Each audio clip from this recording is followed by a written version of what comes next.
All right.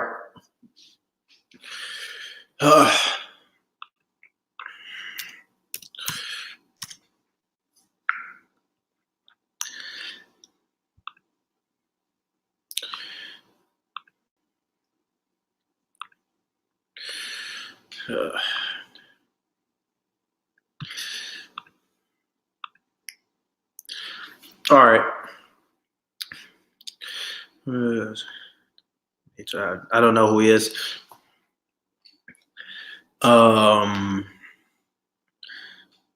Vacation. Okay. Don't care. Horrible fight. Well, I guess he just got dropped his last fight, so this would be good for him.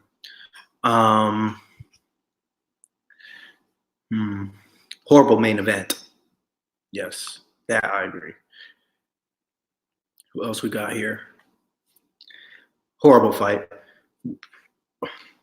I don't know what they're waiting for. They should go ahead and unify with Josh Warrington.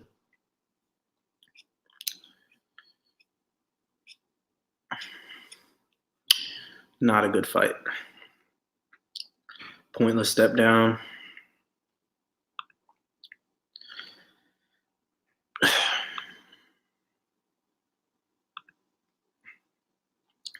Turbiev isn't unbeatable. Don't count Fanlong out. The Chinaman, the guy from China. Sorry, Fanlong Mang. Yeah, a decent fighter. I saw him fight. Everybody says that. Rigondeaux, okay. He's in a good fight. Solis arguably beat Jamie McDonald twice. Well, the first time, but they got a rematch, and it was like a head clash, and I think it was a no contest in Monaco. So it's a decent fight, but I felt Rigondeaux was on the slide, man. I think in that last fight against Seha, he got lucky. Because I think, yeah, the guy was hurt, but that was a bad stoppage. What's up, Brooklyn? What's popping, bro? Hello? Just going over these fights. Okay. Yeah, I can hear you. Yeah, Rigondeaux grinds hard for Liborio Solis. That's a good fight for him. I think if Solis punched harder, he could get Rigondeaux out of there. I think Rigondeaux was on the slide. He got lucky his last fight because it was pretty even up until the knockout, but that was a bullshit stoppage. Versus Seha. I don't think Rigondeaux is the same fighter. I think he's probably, what's it say? He's 38. He's probably really 43, 44. What's up? Rigo. Huh? Nah, I'm saying Rigo, man. That dude, I mean, in his prime, man, that dude was something special, man. Yeah, he was. He was. You know what I'm saying? That dude was something special. Like, we want to say Rigo back in, like, 2010. I mean, like, 2011 to 2012 and shit. It was good. Laws, I sent you a link. That dude was something else, bro. Laws, get on. I sent you a link, bro. Slow Laws was good, yo. What else? I'm just going through these fights. Yeah, the main event for that fight this Saturday is a good main event. Because I've watched the NBR fight. I watched him fight Escandón, and then he was in a tough fight with Marrero. But yeah, I think the fight that the fight I seen Nyambar fighting, it wasn't against the Marrero guy. Fight, yeah. That was a competitive fight. I remember. I thought you could have said 7-5. I thought it was close. Maybe 8-4 to Nyambar, but somewhere in between 7-5 and 8-4. Somewhere in there. It was a tough fight, but it was a good one. I'm just going through boxing scene. Fagan. I'm always looking forward to seeing Gary Russell's brothers and shit. Oh yeah, Gary Antonio, Gary Antoine. You know, because I know. I think me and you are the leaders of the of the Gary Antoine Russell. Just the Russell family. We yeah, fly the flag. yeah, bro. I wave that flag, man. Like I like what they're doing. Actually, I'm not gonna say who said it in the community, but people are talking about. Remember when Gary Russell did that thing with Leo Santa Cruz's dad? Said Gary Russell was clout chasing. Man, shut the fuck up, dude. Anybody? Yeah. I heard people in this community say it. I'm not gonna say whose name it was, but that was kind of fucking annoying because they'll run around and support Spence and Wilder, but they don't get behind Gary Russell. Gary Russell is is second longest. I think he got his belt March 2015. You want to talk about nobody wanting to fight him? Nobody wants to fight Gary Russell. Nobody wants to fight Gary Russell, and his brothers are going to be a problem, especially Antoine. Yeah. Wait, Gary Antonio, what way he fights at? He fights at like 118, 122? Yeah, 118. 118, right? Man, look at him, man. I want to see Antonio fight. What's that boy name? I want to see Antonio fight that dude right now. In the way. Right now? Right now. Right now. And let's see what happens. See what happens. I'd toss up. I don't know if Antonio is work. ready. Yeah, he could give him good work. I don't feel Antonio is as good as Antoine and Russell Jr. or Gary Russell. What's his name? The 126 guy. He's like a smaller version of Porter. Yeah, but with more skills. With more skill. Yep. The whole family is good. The whole family is excellent. But back to this. Bag and Boots, confident that he'll shock Caleb Plant. I guess with all the other upsets, it's possible. You know, I want to see Caleb Plant in there with Benavidez, of course, and the other guys. So we'll give him time. Yeah, I want to see when the next time he's fighting, man. Yeah, he needs to if he's doing the fight in LA, man, I'm going. Yeah, he needs to be in with one of those guys by the end of the year. There's no excuse. Yeah, he needs to be fighting in LA, man. Yeah. Who else we got here, man? Just going through this. I want to see who hopped on. That's me. I agree with this. I think he's strong at 225, 228. I hate seeing him at 209 and all this because, simply put, that's not cool. I mean, it don't matter what he weigh. Obviously, his weight wasn't the problem. I mean, he was stronger in the Brazil fight. He was stronger in the Malik Scott fight. But we don't know that. We don't know that. What do you mean? I saw it. I mean, you can't. Strength is not measured with your eyeballs. I'm just gonna skip it because I'm not gonna get into this argument. Okay. Waste of time. No, I agree. I agree with Tyrone. I think a good weight for Wilder is coming in at like between 220, 225. That's an excellent weight for Wilder. Oh, that wasn't my argument. My argument was just that I don't think it matters. All right. Let's move on. I think it matters. I mean, I think it matters because Wilder himself said, you know what I'm saying, he want to come in a little heavier. Yeah, he said he wants to come in a little heavier, but he still knocked the dude down twice and arguably knocked him out. And we all know his performance wasn't that great against Tyson Fury because he threw a lot of, choreographed shots. So he was wasting a lot of shots. Salute, fellas. What's up, Laws? Can you hear me? Yeah. Yeah. Cool. Damn, man. I need to get on my laptop. Yeah, we just switched to Wilder Fury. Wilder and Fury. I saw your video, Laws. Yeah, I seen it when I got home from work today. That he's putting on an extra stone.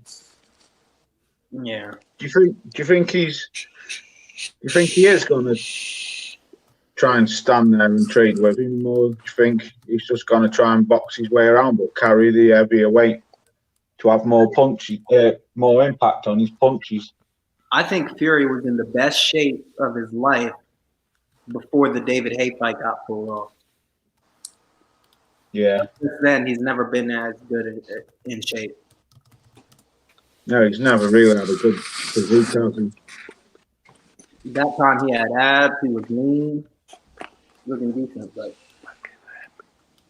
ever since then, I don't know this muffin model that they've got going for him. Muffin model. It's pointless fat. It's pointless fat. I understand. Like, you can't be all muscle. You're just going to fire out, of course. But you can't.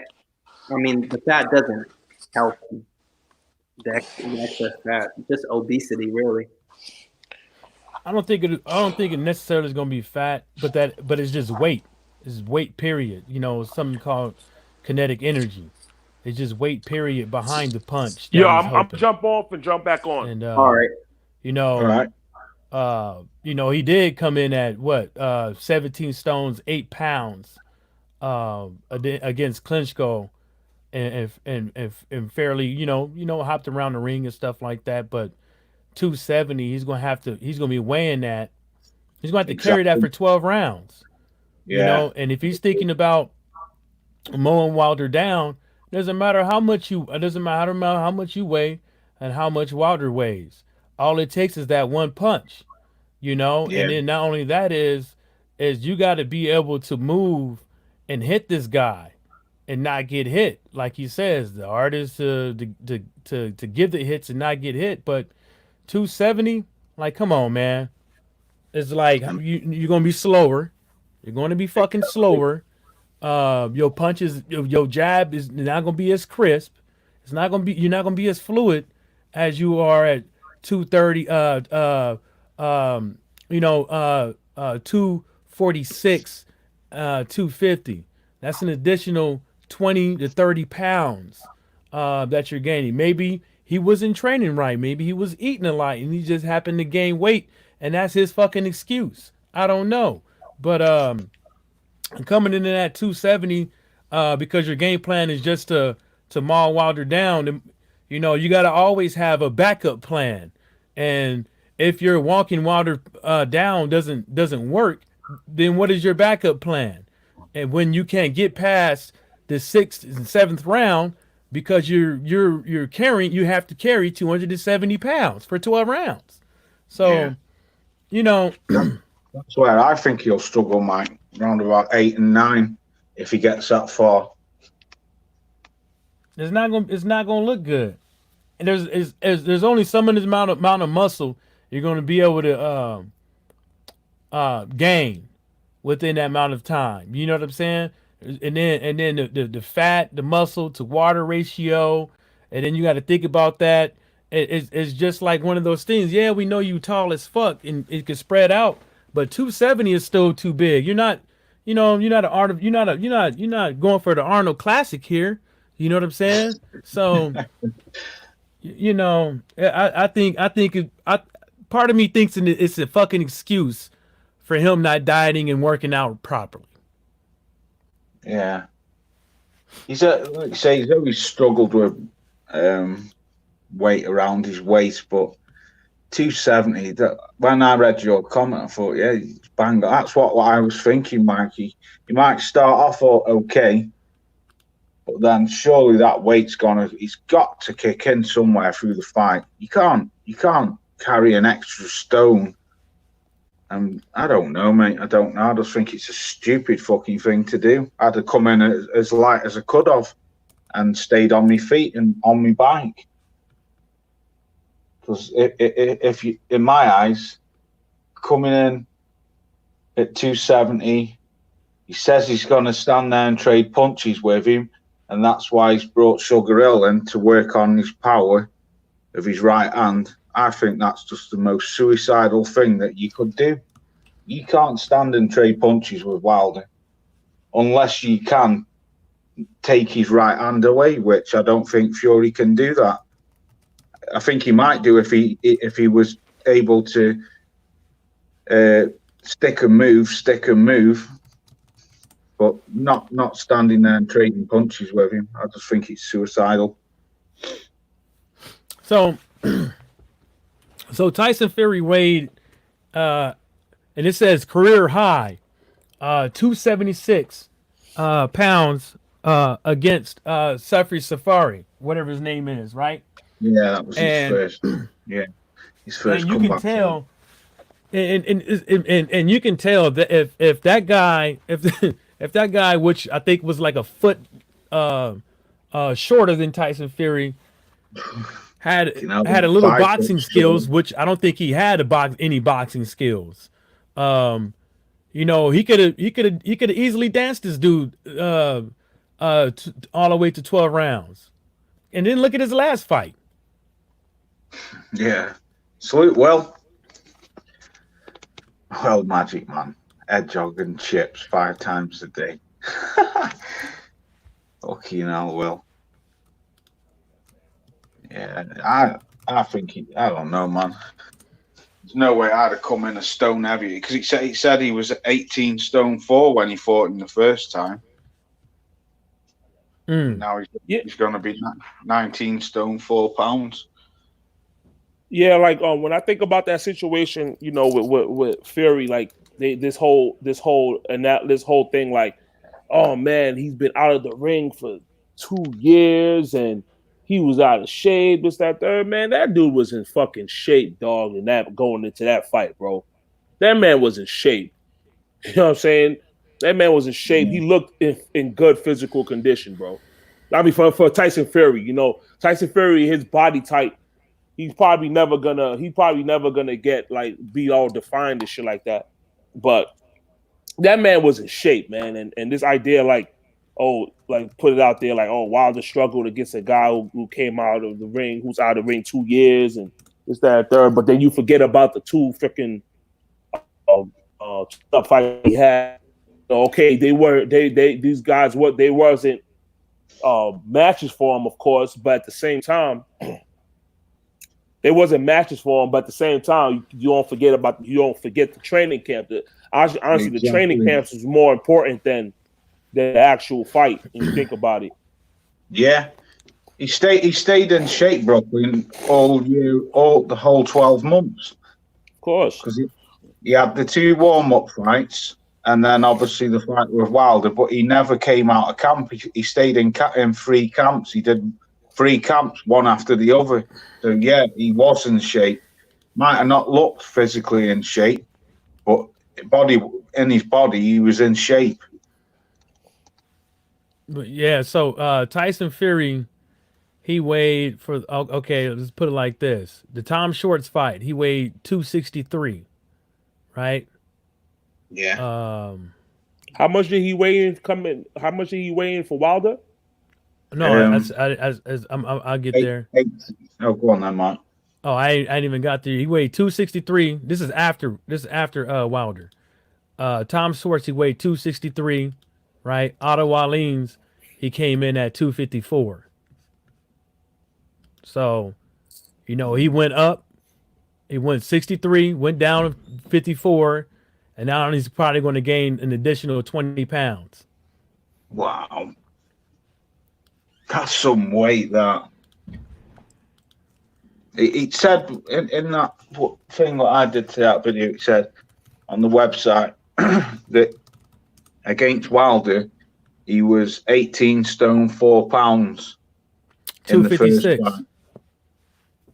Yeah, and then he said he's going to be coming in at 270, which is 19 stone 4 pounds. So he went from 256, 263, and then Otto Wallins was 254. Yeah. He went down, went up, and then went back down. And now he's getting back up. Yeah, and the thing about it is that it wasn't like let's look at the time frames of those 2 fights. Yeah, there was only 3 months, 3 months time span. So in 3 months, that's what he was looking like. So, it is what it is, bruh. I don't, I don't think it's a part of me. I'm not saying a part of me thinks that he wasn't doing shit. That's what part of me says. He wasn't doing things like he was supposed to properly do, and he probably went into camp a little late. I just think he's crazy coming in at that weight. I mean, did he even get on a scale or anything? Like show the scale, or did he just say 270? That's what he says. He's coming in at. Yeah. Also, Tyson Fury said he plans on coming in at 270. Yeah, that's what he'll be coming in at. Yeah, then that means he could potentially fatigue easier, and he won't have the same movement. Yeah, exactly. So he's probably obviously, we'll wait till the fight happens, but like if he's saying he's gonna come in at 270, he's probably gonna have the game plan to probably like fight him more on the inside, smother him a little bit more, keep the fight close, like in close quarters more, try to lean on him and shit. That's probably what his game plan is going into it. Not. Yeah, I don't think it's gonna help him though. Yeah, there's all kind of ways you could take this. He trying to fuck with Team Wilder and try to make them think that this think different about their game plan. He could have been not doing what he was supposed to be doing in the off season. And he could just be flat out just lying. But talking just the jab. You know what I'm saying? But I don't know. I believe it when I see it though. Yeah. We'll see. Looking forward. We'll see what happens in the weigh and see where he comes in at. Yeah. Salute, Stormy. What's good, Stormy? What's happening? What's good, brothers? How you guys doing? Chilling. Yeah. Good, bro. Good. He's hoovering up. Say that again. We'll say that again. Sounds like someone's hoovering up. Hoovering up. Yeah, with the Hoover. Oh yeah. Yeah, it sounded like somebody was moving. Yeah, but it's Mike. I'm assuming you're saying that means like that. That's how y'all say like vacuum clean, like vacuuming. Hoover too. I say Hoover. Yeah, vacuum. Yeah, I forgot you lot say vacuum. Yeah, No, we say. Oh, I say Hoover too. My parents. Do you? Yeah, we say Hoover. Yeah, that's what we say, Hoover. Don't say vacuum. Yeah, we say Hoover. We don't say vacuum. We say Hoover. Yeah. There's only 18 days to go, and we'll see anyway. Yeah, man, this shit's coming up quick, boy. Can't wait. Yeah. It's gonna be a good fight anyway. I'm glad we've got it. Oh yeah. There's nothing like for me, bro. There's nothing like a big fight in boxing. Exactly. Nothing like a big fight in boxing. Never. There's nothing like it. Especially the heavyweights. Mm-hmm. Nothing like a big fight in boxing. I heard.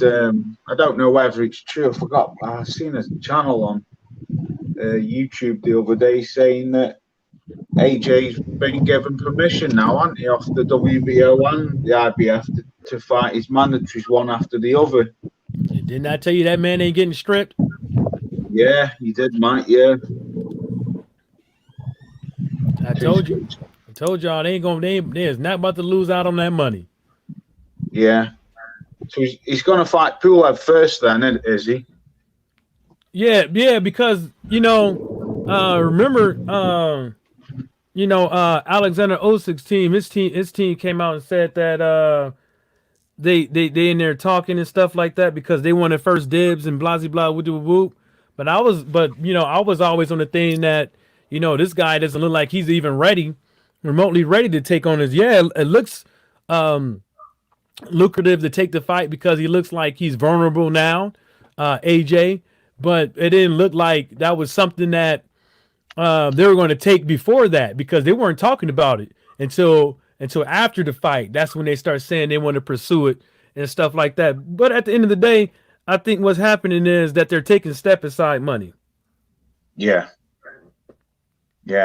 Somebody being paid off or something, and it's not step aside money. They being paid an additional more dollars for his next fight. Yeah. I mean, I'm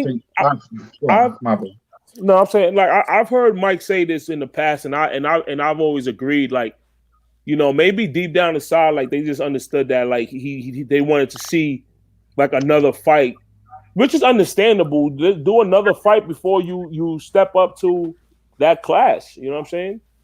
That makes sense. Yeah. There's no rush for the dude to jump right into a heavyweight title fight. Like, there's no rush at all. Take your time. You know what I'm saying? Like, I understand people want to put this jacket on you like you this, the best thing since sliced bread or whatever, but don't feed into none of that bullshit. Yeah. You know what I'm saying? Yeah. It's just funny how it's worked out because the WBO were adamant that they were going to strip him if he didn't fight Usyk. Man, fuck the WBO, man. That sanctioned body's full of shit, dude. They want. Yeah. Go on, Tyrone. What are you saying, bro? They want to strip him, the WBO?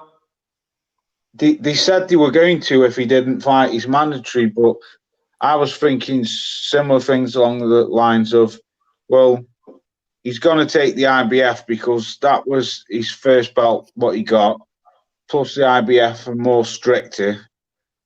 And I think Usyk could give him a lot more problems than what Pulev would.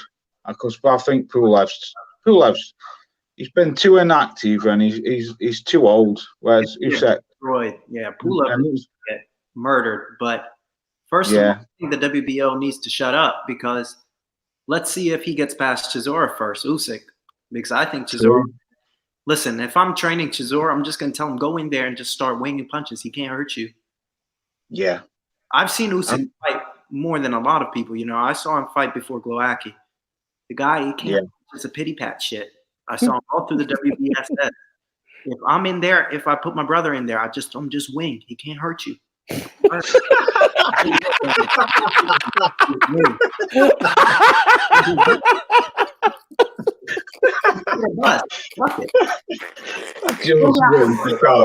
shit, dog. Yeah, I love it when Tyrone go in on these feather fisted punches, dog.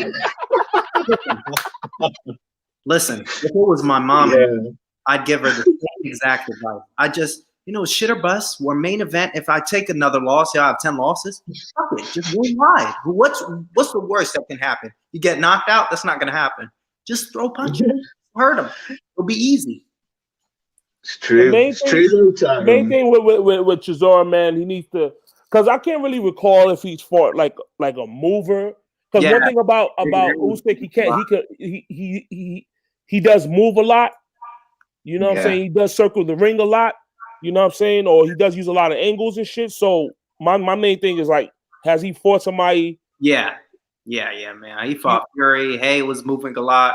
He fought that Edmund Gerber guy for the, he wasn't no great shakes, but he knocked him out. He fought Malik Scott, the professional sparring partner. Yeah. Yeah. The thing with Chisora, what I've always known about him, it all depends what fucking Derek Chisora turns up on the day. Yeah, that's what I was thinking. He would be stupid to turn up out of shape for this Usyk opportunity. I think David Haye would get him in at least decent, close to where it was against White, and just start looping. It won't be nothing. It'll be so. It's such an easy game plan. he won't need a coach. Get in there. Yeah. Round one. Guarantee you drop him. He won't need a worry about he it. won't need a coach. You don't need a coach. He can train himself for this fight. You see, though, Tyrone, if you think carefully about it, though, he is quite a very good matchup because I think to myself, on one hand, I've got Usyk because he got touched up off Witherspoons, Oh god. and Chisora can bang. If he catches Usyk, he's out there. You know, like how he caught fucking Spilker. Yeah. That was a fucking beautiful knockout when Chisora knocked him out. But then on the other hand, like you've just said, if it goes past 6 or 7 rounds, he could struggle with a mover because he burns out very quick, don't he, Derek Chisora? Yeah. Yeah, I mean, Derek Chisora would do himself a favor by, coming in, like just being professional, coming in tip-top shape.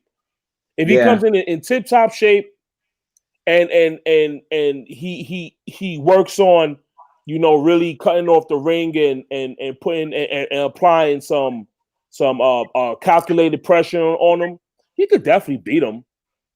Yeah. If I'm in the gym, right, and I have my stopwatch and I'm coaching this guy, I'm gonna have Derek Chisora on the heavy bag, just throwing overhand rights, overhand lefts, the whole day, and running. Yeah. That's gonna be his training.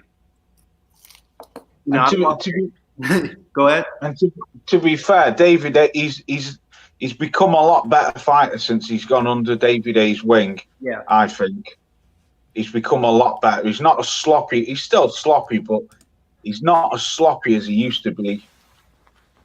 Yeah. And But I think. See, I like Del Boyme because he's got bottle, but he's the man what never was, wasn't he? He was close, but never close. damn, that's fucked up.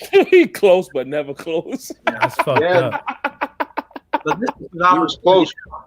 Do you know what I mean, though? Like he had a good fight he had a good war with Klitschko, didn't he? Oh, yeah. It's just his goddamn defense. Well, it's not just that, but the dude need to worry about his health and his defense, because his defense and his health. You know what I'm saying? You taking all them punches and stuff like that, walking around here talking like you a raging alcoholic. You know what I'm saying? It's like worry about get your defense down first. He's not feather fisted. Get your defense down. Like Tyrone said, get the running, get your fat ass running. You know what I'm saying? Like it just. Did you ever see the fight when he fought Ajit Kabayel, Mike? Yeah. I don't quite remember that one. Yeah. I didn't see that fight. Yeah, I saw that fight, Laws. Yeah, he was atrocious, wasn't he? Yeah. Kabayel fucking beat the dog shit out of him, man. Just jabbed his head off all night. I think if Chisora came in shape, he would have hurt Cabello. I don't think very high. Yeah. Well, sometimes that's the reason why I say this all the time, and I said it during when Clarissa Shields fought Hannah Grabius. I was trying to tell folks I don't think that's fatigue. I think that those punches are to her head, those hard ass punches over and over and over again start affecting her motor skills. And I think that's the same thing with that guy, to include, he doesn't have any wind. But you're not taking these punches from these heavyweights over and over again like that, man. That's the reason why he needs a defense. Just walking forward is not going to cut the mustard. No, definitely. Yeah, overhand right. Once he gets that overhand right, he'll get him out of there. See, but that the overhand right is not a sound punch. Most people like to throw those overhand rights is trying to catch their opponent off guard from which way that they can't see the punch coming. He's not doing that. Coming because he always has that weak high guard. They'll come right over the top. They'll be it's not it's actually not a sound punch because it leaves you open and it leaves you off balance. Open to what? A pillow? I mean, don't get it messed up. Don't get it messed up. He's still a big guy. You know, he's still able to knock out people. He just ain't been doing it. But if you, I'll put it like this: if you don't have the gas, and if all you got is an overhand right, Usyk is gonna whoop his ass. Yeah, that's what I'm saying. Like, you know, he needs to apply some, you know, calculated pressure. I believe if he applies calculated pressure, he comes in shape, applies calculated pressure, bro. He could definitely get the W. Man, if I'm him, I would be jumping at this opportunity. It didn't take long to find out that Usyk hates. Usyk literally hates. I mean, nobody wants to get touched up, but this guy has a serious problem with being in there tough. I mean, he's just like Govic. These guys, they start making their own rules when they get hurt, you know, calling their own timeouts and stuff. I mean, he did it in the amateurs all the time. All you need to do, right, come up there. I tell my dad the same thing, my mom the same thing, whoever I'm coaching to be in there with this guy. Just start throwing. Just start throwing and going at him. You'll hurt him. You'll probably drop him. He doesn't like it like that. The worst that can happen to you is he'll tickle you. All you have to do is just throw. He'll catch him for something. Fuck it. I mean, the guy is not really going anywhere after this. He got 9 losses. If he gets a 10th one, it don't matter. I mean, he has nothing to lose in this fight. Yeah, true. Knock this bum out. And he could do it. Oh yeah. If the fight happens, Tyrone, I'll definitely be backing Chisora. Look, Think about it like this. You look at all these Ukrainian fighters, you know what I'm saying? They have their skill set. But what's the kryptonite? The kryptonite is pressure. This pressure. Yeah, That's the kryptonite. Yeah. Because these guys they try to come across as proper boxing. You know what I'm saying? But like, look at the guys, the top Ukrainian fighters, and they took losses. Who like, look how do they look against pressure fighters? Lomachenko, Salido, Salido doing what he did to Lomachenko. Hey, God rest his soul. Rest in peace to Dadashev. He's a Ukrainian fighter as well. Yeah. That guy he fought. Oh, federal pressure. He was on his ass. Bro, he put that fucking pressure on that motherfucker, boy. No, let me not say that. God rest his soul. He put a lot of pressure on Dadashev, bro. Destroyed him. And you saw the end result. Sure. You know what I'm saying? Look at Volstick's another one, isn't Volstick pressure. That's why, remember, Laws, I was like, I was so adamant that Beterbiev would knock this guy out because I've seen him fight so many times. These guys hate pressure. If I'm Chisora, right, I'm in the ring. Throw the overhand right. He throws the overhand right. He misses. Oh, what's going to come back? And then all of a sudden it's like, freeze. Yeah. A big guy. And he's like, I needed that. And then he starts throwing another one. I mean, you don't got to worry about getting hurt off Usyk, honestly, man. If he is, then I'll shut down my channel. Right. Real talk. All right. If that fight happens, man, I can see that channel getting shut down real quick. Hey, man, I'll put my dad. I'll put anybody. He's Tyrone, he's pretty good at picking his fights, Tyrone is. I'll give him that. Okay, but I'm just letting you know. Yeah, I've only known him get one wrong so far. Let you know.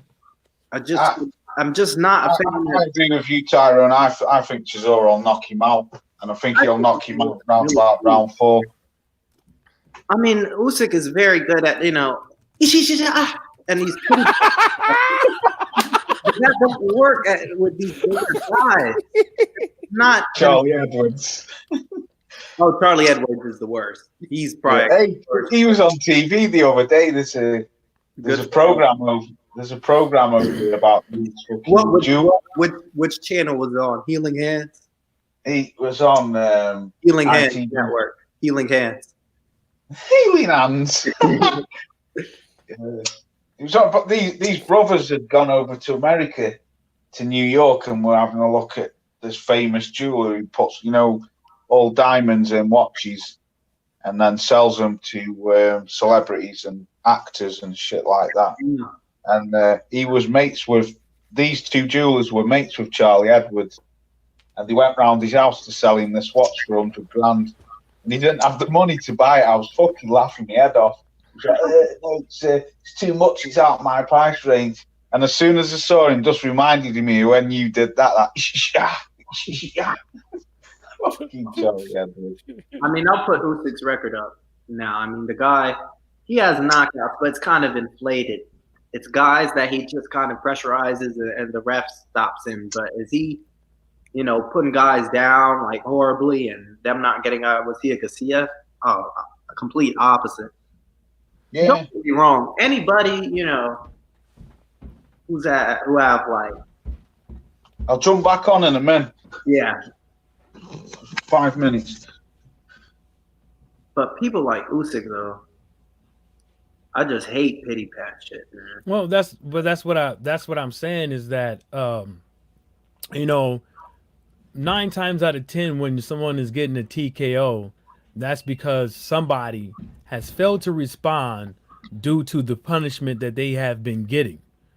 You know what I'm saying? So, those TKOs show you that he's not feather fisted. Rather not, He kind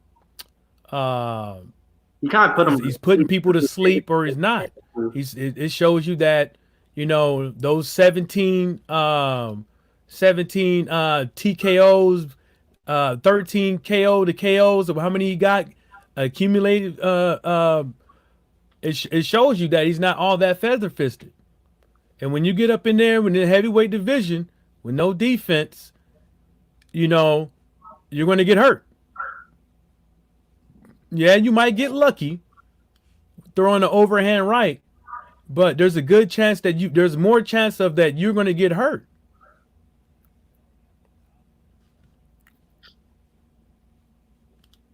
I think Chisora will be able to. I think Chisora could beat him.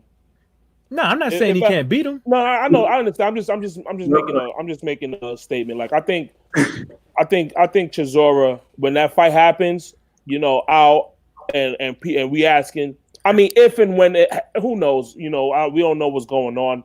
I don't know when was the last time Usyk's been in the ring, but it seemed like he's been a while since he's been in the ring and shit. I mean, but whenever he comes back, and whenever they announce that fight, I'm picking Chisora to win. Chisora can definitely weather the sunshine. Not. Oh shit. Yeah, Usyk, you put on this guy, he wants out. I've seen it. Think about it like this: Sean Porter beat this man in the amateurs. Yeah. You see Sean Porter style. Yep. Yes, he did. That's crazy to think that, this guy, Sean Porter's a welterweight. He beat Usyk in the amateurs. Bro. Like, that's crazy to me. Or whatever. Say what? Wasn't Sean Porter a running back? Think so. I don't know, but that was the amateurs. I keep the amateurs where they lay. That's the amateurs. I keep that shit right where the fuck it lay. Hey, what was your thoughts on Odenis Ugas's performance? He did what he had to do. That guy didn't have any business being in there. I didn't know why they made that fight. I think they're just looking for somebody to put in there with him. He tried to put up a fight, but he just kept getting tagged a few times. It just went downhill. It just went downhill from there. I thought, I'm kind of teetering towards Tyrone. They did what they did. I guess they tried to make it, bigger than what it is, and try to, but oh boy, yeah, sucks to be him, man, because he was getting rocked. Man, I'm gonna say this, bro. I really like Odenis Ugas. That motherfucker could fight. I understand he fought Mike Dallas. I get it. I don't want to overinflate Mike Dallas, but Odenis Ugas, bro, that's a tough matchup for anybody in the welterweight division. Anybody. You know what I'm saying? I think you know, it to me it makes sense if you're a top rank, if you and you looking for credible opponents. Now we looking at it. I'm looking at it from the standpoint of, you know, unfortunately we have to do this in this case, but you put on the little managerial hat, the business hat or whatever, and Terrence Crawford, he needs a credible opponent. He's not gonna fight Spence next. He's not gonna fight the main guys that we speak about. You know what I'm saying? I think you could. Dennis Ugas is somebody that's he's not gonna ask for fucking $5 million or something. You know what I'm saying? Like, you could get him at a good price. You know what I'm saying? You could say, hey, let me offer you like $1 million or 1.2 million or some shit. You know what I'm saying? You come over, bring him over the top rank and make that fight happen next, bro. This is how I feel. That's a good ass fight. I would pick Terrence Crawford to beat him, but that's a very competitive matchup, I think. Yeah, they just need to pay the money to, I guess, fight these guys. I mean, of course, yeah, like you said, obviously Spence isn't fighting him next. So in the meantime, he don't want to fight Porter because he's saying that's his friend and shit. So okay, whatever. just pay the money. Yeah, man, give up the money, bro. Come on, you the worldwide leader of sports. You know what I'm saying? You should be able to pay Dennis Ugas, bro. Yeah, You know what I'm saying? whatever the money is, bring him over here, you know, call him up, and then move on to the next one. Yeah, man, that's a great fight. It's just kind of hard to believe that Ugas was the same guy getting beat off of Miramon, who was a talent at the time, and some of these journeymen, and then turned into this guy. Because first time I really watched him, like sat down, watch him fight, was him versus Delorme, and that were a life and death. But then I guess he just stepped up his game. I guess styles make fights, and for me, I think he's definitely like a top 15, top 10 guy, but I don't think he's elite. I don't think he's elite either, but I'm just saying, like, that's a good ass fighter. Yeah, you know what I'm saying? To me, like, I don't know, man. I like watching him fight. The first time watching him fight was he was in the undercard of in Brooklyn, man. I forgot he fought some dude. Matter of fact, Wow. I'm gonna yo. They saying Alejandro Jimenez is suspended. Loses 168 title pending WBC investigation. Good. On World Boxing News. They got a picture of her when she used to be over 200. They got a picture of her and they got a then and now picture. World Boxing News ain't playing today. They finally giving it I'll let you go over there and read it out. Yeah, if you want to, Tyrone. Yeah, I'm about to put it up. Jesus.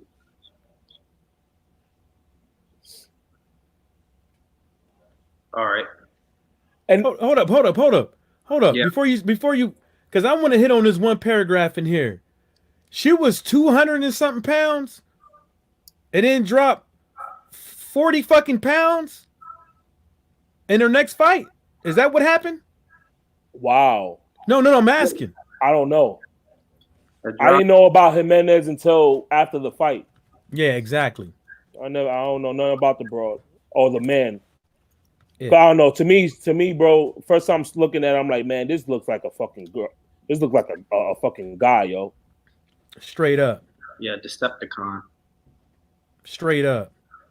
I thought that was a guy, bro. I'm like, I had to do a double take. Like, hold on, is that a fucking? I'm about like, why is this? I'm thinking to myself, why is this guy standing next to Franchon Cruz? And then it just dawned on me. Sitting next to Franchon Cruz. You know what I'm saying? And it dawned on me like, what the fuck? This dude's about to. That's a lady. Sheesh.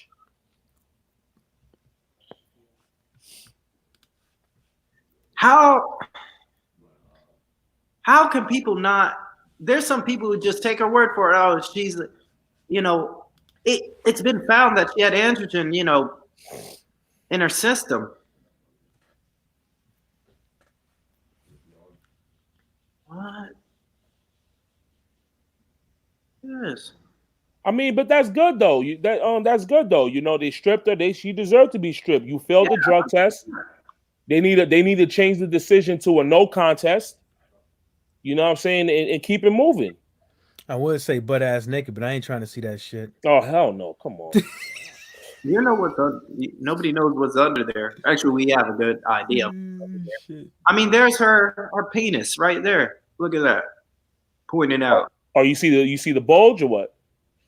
I see something. Sheesh. Either that or she took care of it. Shout out to Cruz Dezern for staying in there with him. You know, and it was a pretty close fight. Yeah, a lot of people felt that she won the fight. Man, there's too much of this going on in women's boxing. There's some other girls who look like men. I want to know how much.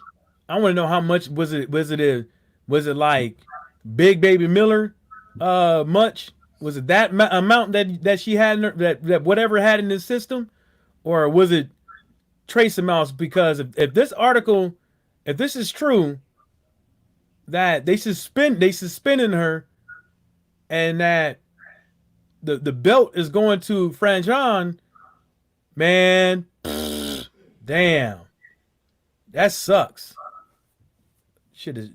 That sucks. Yeah, should have stayed in men's box. I mean, whatever. Men's boxing. Nah, man, and then opens up that conversation as far as, you know, you got these she things and shit, like these trannies or whatever, you know, competing against women and stuff. And I was like, man, this is bullshit, dog. Now I'm saying, if y'all want to compete with other if you want to, I don't have nothing against transsexuals or whatever. If that's your business, bro. But what I'm saying is, you know, if you a man, you decide to turn yourself into a woman, it's not fair to be competing with fucking women, bro. If you want to compete, they need to create like a transsexual fucking division or whatever, where then y'all all compete amongst each other. But you can't be competing with men with women, bro. That's bullshit, though. Fuck that. I don't agree with that.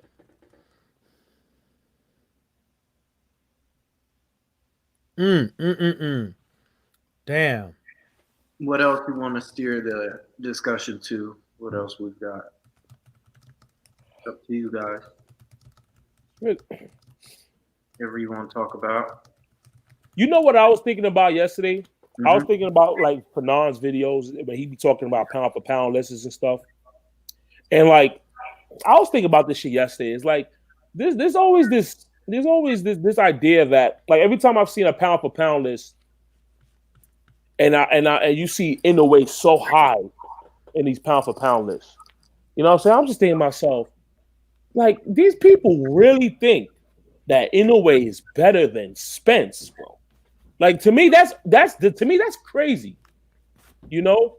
And for me, bro, I really feel like a lot of American talent, they need to do so much more to be recognized in these commercialized pound for pound lists and shit. To me, it's bullshit, because if you ask me, you know, they put Inoue as a top pound for pound. Yeah. To me, I can name 20 black guys better than this fucking guy, bro. This is my opinion. I think the reason why me and you, we pulled it up when we saw the vote. So who was voting for who? Yeah. And some of those guys do have an agenda. I mean, they come off, they seem like they have an agenda, like they don't like certain fighters. Yeah. And they want to purposely keep them. They want to put them up somewhere, but they don't want to put them too low and don't want to put them too high. Mm-hmm. And me and you, we looked at it, and I think really the only reason why these guys are up there is because of the accolades. They have X amount of belts against X amount of, and they fought X amount of opponents, X amount of whatever opponent, wherever how they rank those opponents that they fought. But The only thing that they should be talking about really is, do you think that Inoue can beat Earl Spence if they was the same weight? That's Bro. what you be saying. Dogs, I agree with that 1,000%. See, this whole like pound for pound stuff, I think people have really flipped the discussion on this stuff. Because when I think about pound for pound, of course you got to factor in accolade. Like you have to factor in, what you've done and shit like that. But you have to me, you have to base it more on the abilities of the fighter. You know what I'm saying? And then beating other good fighters as well. You know what I'm saying? You just can't base it off of accolades. Well, put it like this. Put it like this. If you had a pound for pound listing for the heavyweight division, right? Yeah. How could you say that Anthony Joshua was better than Andy Ruiz? I still feel Andy Ruiz is better. No. I'm just saying, especially when it's 1-1. That's a good point. It's fucking 1-1. Just because this guy has got his belts back, he got 3 fucking belts. He did this in X amount of fights, and Ruiz took all that from him when he whooped his ass. Yep. And if it's 1-for-1. So really, to tell you the truth, you can't put Anthony Joshua over Ruiz, in my opinion, because it's 1-for-1. He can't whoop you, and then you whoop him, and then you say, "Oh, nah, I see you later, homie. Bye. See you when I see you." Yeah. See what I see. I'm better than you. I'm gonna take my ball and I'm gonna go home. It don't work like that. It don't work like that in pity pat. It don't work like that in spades. It don't work like that in dominoes. Nope. You're absolutely right. Take my ball. I'm going home. Yeah, you got to. You know what I'm saying? It's exactly. You're absolutely right. If we playing basketball in the we go to the park, we play basketball.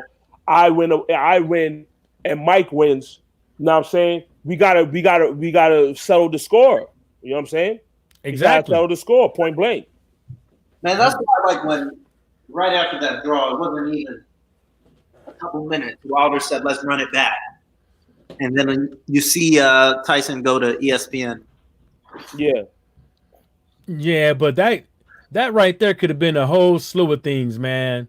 That could have been a whole slew of things. You know what I'm saying? It could have been, Wilder really hurt the dude. The dude wanted some time to regroup.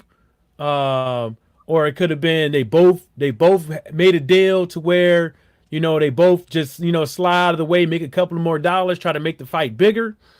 It could have been, it could have been all kind of shit. You know what I'm saying? But, and that's and it could have been all kind of shit, man. Yeah. You just never know. Oh yeah, man. Nah, but yeah, bro. Like think about this pound for pound shit. It's like, like for example, they got some dude named Tanaka on these 10 pound for pound lists or whatever. Who's this dude? Who is this guy? Who is this guy, bro? He fights at Who? 112. That's what I'm saying, bro. 112, dog. Like my see, and this is where the agenda comes in, because a lot of these mainstream pound for pound lists, they all have agendas. They all have agendas, bro. Because how? So you mean tell me Tanaka is better than Charlo? Both of them? Because I was thinking about the Charlo. Man, them motherfuckers could fight, dog. Both of them, son. Them motherfuckers could fight. You know what I'm saying? They could fight, bro. These are some tough hombres, bro. But Tanaka is better than the Charlo brothers. Bullshit. You know what I'm saying? So Tanaka is better than Gary Russell Jr. You know what I'm saying? Come on, man. Like I said, bro, I can name 20 dudes better than a lot of these guys that's in these pound for pound lists, man. Jamal Charlo's never been in a pound for pound list. Jamel Charlo, fucking Tank Davis, bro. If you're gonna put Inoue at top 3 pound for pound, then you can make more of an argument for Tank Davis to be there. You can make more of an argument. Okay, who's Inoue's best win? Who motherfucking Rodriguez? Is Rodriguez better than Pedraza? Come on, bro. They're all the same shit. I would really put up the styles. You know, I would really just put up the styles, and I would put up the punching power, and I would put up the resistance.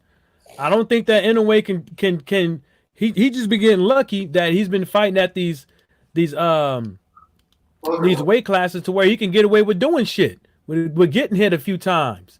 But you know, that's the reason why yeah, we can hear you. Oh, cool. That's the reason why I don't think that he wants to really move up, because once he starts moving up, you know what I'm saying? That's when these punches are going to be harder. But guess what? Your chin is going to be the same. Inoue's still not better than Rigondeaux to me. Yeah, I still put Rigondeaux. I still put Rigo over Inoue. Donaire got in the final by absolute default. He had just lost to Carl Frampton. He went from 126 down to 118 to fight Ryan Burnett in the quarterfinals. Ryan Burnett literally tears his oblique or something, does his back, and can't fight, so he wins by default. Ryan Burnett just retired, by the way, a couple months ago. Yeah, I know. Yeah, he's retired. He retired. I can't believe that. Back and injury problems. It's only 21, isn't he, or 22? Yeah, mid-20s, I think, something like there. Yeah. Then He's not a bad fighter as well, Ryan Burnett. Very good fighter. Then what's his name? He was gonna fight Tete, and Tete pulls out because of an injury, and they get that Stephen Fulton guy in there. Ebenezer. Yeah, Golani Tete, and then he's in the final, and then all of a sudden he goes, life and death with Inoue. They praise how good Donaire was. Donaire had fucking Inoue running, literally. Way past it. Was way past it. I mean, after he lost to Rigondeaux, he then lost to who? Peters. Walters, yeah. Walters knocked him out, didn't he? Yep. And then he fought Magdaleno, and then he fought Frampton and lost both those fights. And then somehow, a great fighter. He was on the slide. He should have been retired years ago, 4 or 5 years ago. Who, Donaire? Yeah. Yeah, of course he should have. Totally agree, Tyrone. He should have. He was washed up, Donaire was. But they just look over it. And Donaire put up a good fight. He had him running. Come on, man. That motherfucker. Y'all seen when Donaire put that combination on him, and Inoue just went pew. Did you see Inoue's face? He broke his nose. He broke his orbital bone. He had cut. He was all torn up down there. Yeah, look at his face when they announced the winner. Look at Inoue's face. Look at his facial expression. Motherfucker looked like he lost. Oh, man. Like his facial expression said, "Damn, did I win?" Yeah. Like, to me, I think it's a travesty in this landscape of boxing. I think it's a travesty that the Charlo brothers are not in pound for pound list. Well, I don't think it's a travesty. I just think that. My bad. Yeah, you're right. Let me not say travesty. But I will say, if I'm formulating a pound for pound list, both them Charlo brothers are on my pound for pound list. Were they even mentioned on the list? They don't even get mentioned, bro, for whatever reason. Damn. Well, you look at Jamel Charlo. This guy beat some good ass fighters, bro. Jamal gets in the top 15 discussion. I see off the panels, but Jamel is nowhere to be found. That's what I'm saying. How is this possible? I don't blame them for Jamal, but Jamal is definitely Jamal is the better fighter, I think. You don't think Jamel? You don't think okay? So if you put together a top 10 pound for pound list, you wouldn't put Jamal? I'd have both Charlos in there. Me, I would. I'll put both of them, but not Jamal. You put Jamal, not Jamal. Okay, that's fair. Yeah, I'll put Jamal. I think Caleb Plant is up there too. Not. I don't think. But that Charlo thing is just that I wouldn't really be too, you know, yeah, it'd be nice to have your name mentioned, you know, by ESPN pound for pound and stuff like that. But, you know, sometimes, man, you just do you, man. I think that, you know, as their career progresses, I think that, you know, more people will tune in and watch them at home and stuff like that, you know, put a little bit more, a couple dollars in their pockets and stuff. But I don't think that that will necessarily define what kind of boxer that they're going to be, because I think that, you know, there's people out there that don't want to bar from these guys. I think that there's people that do want to bar, but know that they're going to have to get up in there and put in some serious motherfucking work.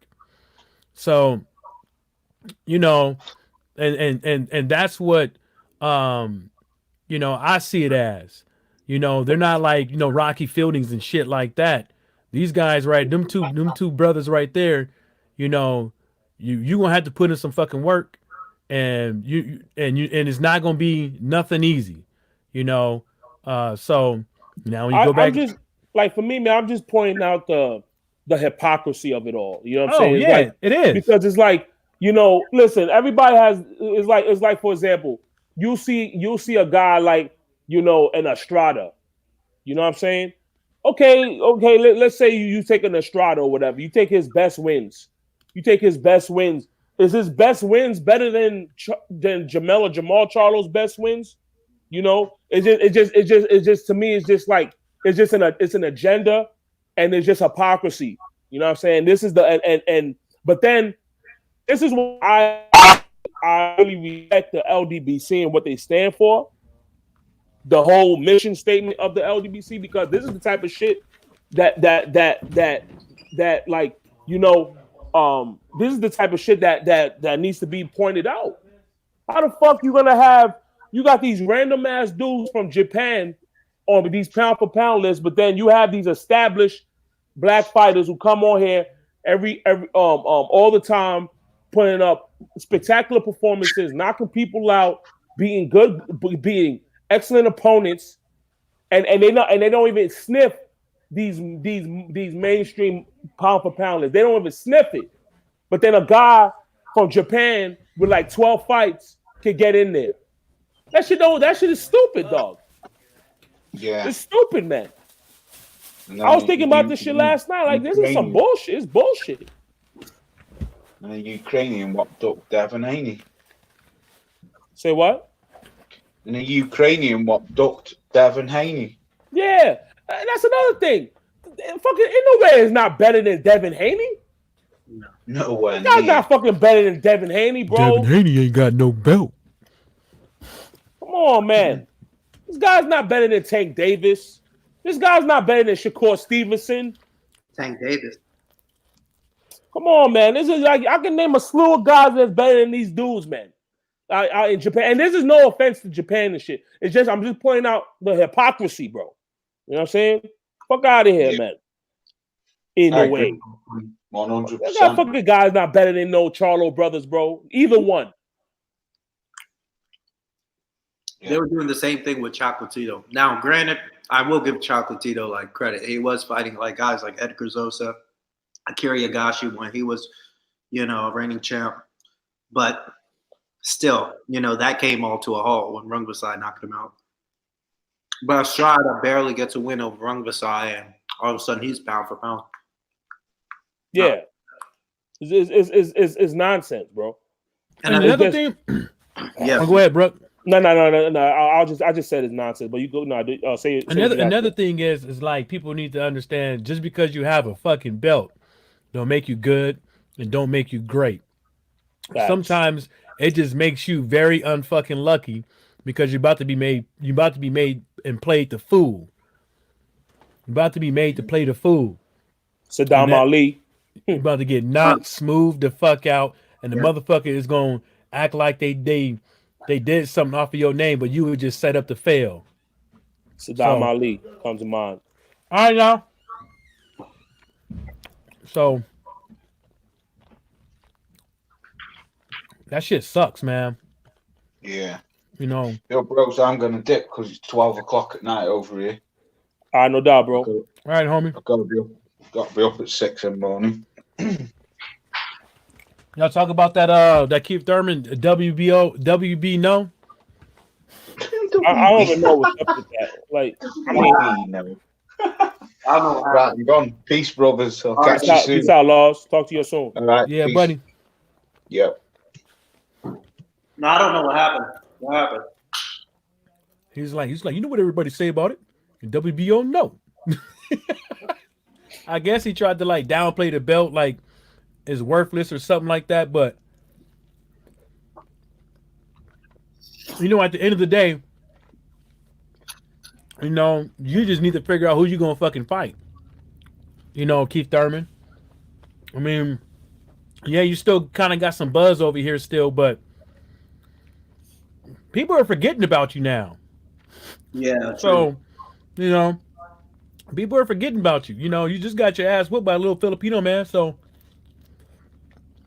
I always thought Keith Thurman was overrated. I did a video on him. I always thought he was overrated. You know, people was trying to put this, oh, he's throwback welterweight. He's gonna be one of the great welterweights and all this shit. I'm like, oh, the dude is very overrated to me. I think he's a good fighter, but I just thought he was overrated. I just thought he was grossly overrated. and then Rob Easter Jr. got a fight coming up. Buddy. Who's he fighting? I don't know, but I saw on his Facebook page that he got a fight coming soon. He said they're gonna announce it later. All right, man. You know, I should have wrote in there, nigga, when is later. Mm-hmm. Robert Easter. Yeah, he a cool fighter, man. It's just, hey man, There we go. hey man, it's just He's just very flawed as a fighter, bro. It's like his style. I mean, because you look at a Robert Easter, he has the build of like a mini Tommy Hearns, bro. Like he has that V, you know, he has the broad V-neck shoulders, like V-neck back or whatever, long, lengthy. You know what I'm saying? Because you always, you know, he has the build like a smaller version of Wilder and shit. You know what I'm saying? But he decides to smother his own work and fight on the inside all the time. Like he don't he you know what I'm saying? well, Like, I don't think I think that that's his corner. I think that, you know, with the amount of fights that he did have and stuff like that, and then get it put on his pedestal, I think that there was I don't think there were shortcuts, but I just think that there was things that he should have done, because, you know, when you get on these top tier guys, or with these trainers that's or with a fighter that has a trainer and stuff like that, Yeah. and they sit back and watch the tape, they just looking at all your flaws and shit like that. You know what I'm saying? Yeah. And they working on ways on how to exploit them flaws. You know what I'm saying? It's a game of chess. And, you know, I just think that, you know, it ain't. I think that's more of the problem. But yeah, Brooke, he do got that body. He got the build and all that stuff. I think that he has the tools. It's just he needs the correct technician using the tools.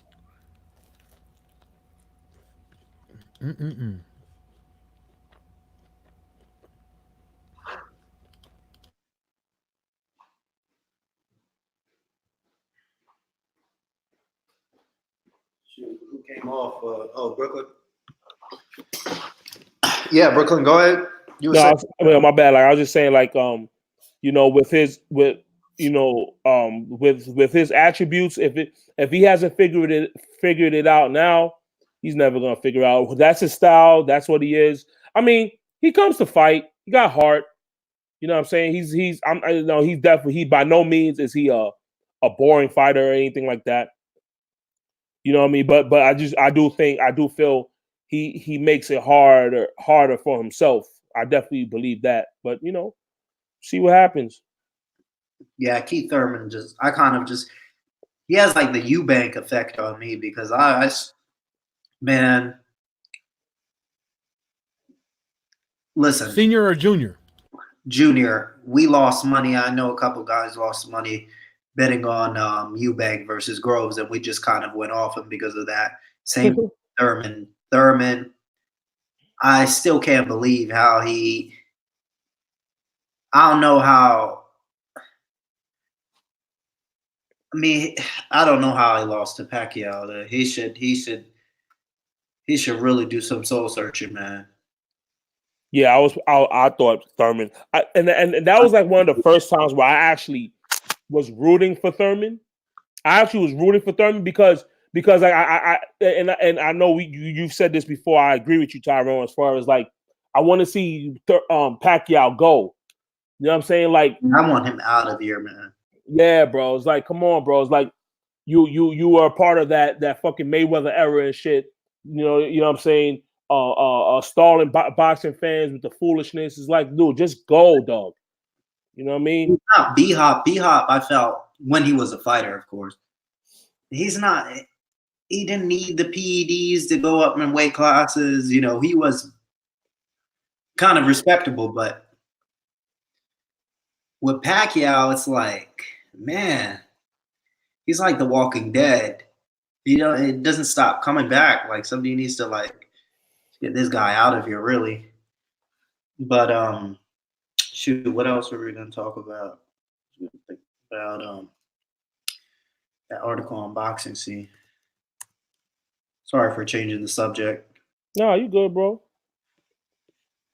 I mean, for me, man, the only thing is, I mean, because Spence haven't announced the fight, Crawford hasn't announced the fight, like all the major players, or a lot of the major players haven't announced the fight. You know what I'm saying? So it's like, this quarter is just, I mean, but outside of Wilder and shit, like it's just this quarter alone is just dead. You know what I mean? I'm looking forward to seeing Caleb Plant fight again. I think very highly of him. I think he's a damn good fighter. Yeah, he's a good fighter. Yeah. I think he has skills. I want to see him in there with, the Benavidez and Durrell and all that. If he beats those guys, he has my respect. Oh, you're not full on board yet? No, not yet. I'm on board. Because some of his performances before the title, when he fought that Thomas, a Wimbo dude, and when he fought Porky Medina, oh God, it was so bad to watch. It was a pity pat fest. He was trying too hard to be technical. I don't know, but if I want to see him in there with Benavidez. I think he has a good. I think that's a toss-up fight. I think he can. If he can take a punch, he could beat Benavidez. Man, Benavidez, man, I love watching that guy fight, bro. Yeah. Out of like just and just like, okay, you asking me, who do you really enjoy watching? You know what I'm saying? Like, who would you pay money to watch? Like I said before, bro, if Benavidez does a fight out here in LA, you know what I'm saying? I'm going, bro. I'm saying because I like what I would pay a ticket. I would pay money to watch David Benavidez. No question about it. Yeah, for me, if you can punch, if you're putting guys out with one punch, that's my go-to. So if you were to ask me who I pay money for, of course it'd be Wilder. He'd be top of my list. It was Stevenson, but I don't know. Stevenson was my favorite fighter at the time until he went out backwards. Believe it or not. Oh yeah, Adonis Stevenson. Yeah. Who else? Yeah, I think anybody who punches hard. I love knockouts, man. If you can get somebody out of there like that, that is just the utmost entertainment value. You can't get anything better than that. You know what I mean? Yeah, I feel you. Just end it with one punch. Look what he did to Ortiz, the second time. Yeah. Second time. Look what he did to him. You were like, what did Mike say? Indian style? Yeah, bro. He was in the Indian style position, bro. I mean, you can't. That's priceless. Some of these knockouts, man. It's just. Yeah, dude. Nobody in boxing. I'm honestly, bro. You could put Wilder's highlight reel up against anybody's in the history of boxing, bro. They're saying that Gervonta Davis was just arrested. Yeah, you know. I don't know. Me personally, bro. I don't even want. Yeah, I don't. Yeah, I don't know his situation. I don't. No, I'm pretty sure I know it's either the state doing it or she doing it. The what? It's either the state is doing it or she's doing it. Yeah, I don't know. If she's doing it, she's looking for money, but yeah, but how do you get domestic violence for just grabbing somebody? It's probably her doing I know that's assault, but that's a little bit. I think that's overcharging. But anyways, it's either the state or it's her. I'm pretty sure if I looked it up, I can see who's actually the plaintiff of this and stuff like that. But hey, that sucks to be him. I told y'all. Yeah, I mean, hey, that's his business, bro. Told y'all. You know what I'm saying? You know, you hope these guys don't get themselves in this, don't put themselves in this position. But you know, listen, this is always happens, man. So you know, hopefully he can get out of it and he could continue on with his life. You know what I'm saying? Best of luck to him. I'm gonna say this, bro. From looking at that footage, bro, to me, that wasn't shit. Yeah, I know. Right I know from the outside looking in. If you like some lame ass dude and shit, like, oh my god, he put his hands on the girl, all this pussy shit, like, you know, because you know, like, I've said this before, man. You know, this society is very estrogenic, a lot of pussified men out here, bitch ass dudes out here. You know what I'm saying? So they see an image of a guy, you know, strong arming a female like that. You know what I'm saying? People will jump to conclusions and shit like that. People are gonna be pussies and shit like that. But you know what I mean? In my world, you know what I'm saying? To me, that wasn't shit, bro. You know what I'm saying? It's kind of like I look like, because like even in titles, motherfuckers talking about, he choked the girl. Like, man, shut the fuck. I'm like, man, shut the fuck up, dude. Like, he ain't choke nobody, dog. Like, it's like, man, like later before I went live, I was listening to this story. There was a guy, a bodybuilder at the LA Fit Expo, doing his business, you know, promoting his supplements, everything. And this dork comes out of nowhere who trolls these guys. He was like, oh, why did you ghost, you know, the mother of your child? And don't you have a pending court case? He said, what? He said, where did that come from? You know, why somebody can ask a question like that out of nowhere, you know, just to get a response? And you see, go back on that guy's channel, he's doing a whole bunch of white knight stuff, how she is such a strong woman. Man, fuck out of here, man.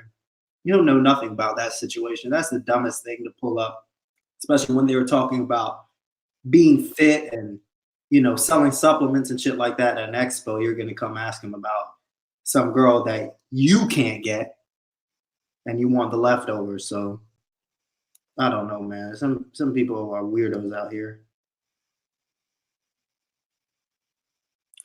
Trying to see. Some people like leftovers, man. You gotta understand that. Some people rather have leftovers. Better than fresh food, cooked food. Some people they rather like they like cold pizza rather than fresh pizza.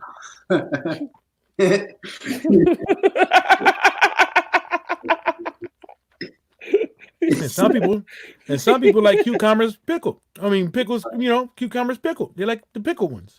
They don't like the regular cucumbers. Oh shit. Yeah. Apparently James Kirkland is headlining his comeback on PBC. How the hell is he headlining the fight? No idea. I'm looking forward to seeing Jake Kirkland. If he has Ann Wolf, I'll probably see it. I'm looking forward to that shit, man. James Kirkland. I mean, it would have been cold if he was on that water card. Oh man, dog. See, this is the bullshit about. Oh, that's a good point, man. They could have had him, Quinaki. They could have had a whole bunch of motherfuckers on there. And guess what? They would have all got paid more. Mm. You know how much money that would have, man. You know, you know, like if they would have just gave them incentives, hey, look, if we do this, then you're gonna get more than what you was gonna do on your own anyways. And you know what I'm saying? Like you're gonna be on your own eventually if you're good enough. You're gonna have your own cards, but shit, start somewhere. Bro, Yeah, I think this that's is a good point, son. Yo, James Kirkland, dog, that nigga's the shit, bro. He's not the most technical guy or whatever, but I would do give that dude is exciting as fuck, man. man. That dude's so fun to watch. Thing like I disagree with PBC. That's one of the things I disagree about PBC about. Not the well, yeah, I don't think Kirkland should be headlining. I think this is the whole Kalnacki thing. I think we've given him more than enough shots. You know, a headline. How many times he's headlined now? Like three times. Like in Brooklyn. Like it's about. You know, he should be fighting on other guys as undercards. My whole thing is this. It's like if you look at the US and the UK, right? Yeah. They call their shows success based off of how many people come to the show. Mm. Yes, that's a success. But that doesn't mean that it wasn't a shitty fucking fight card.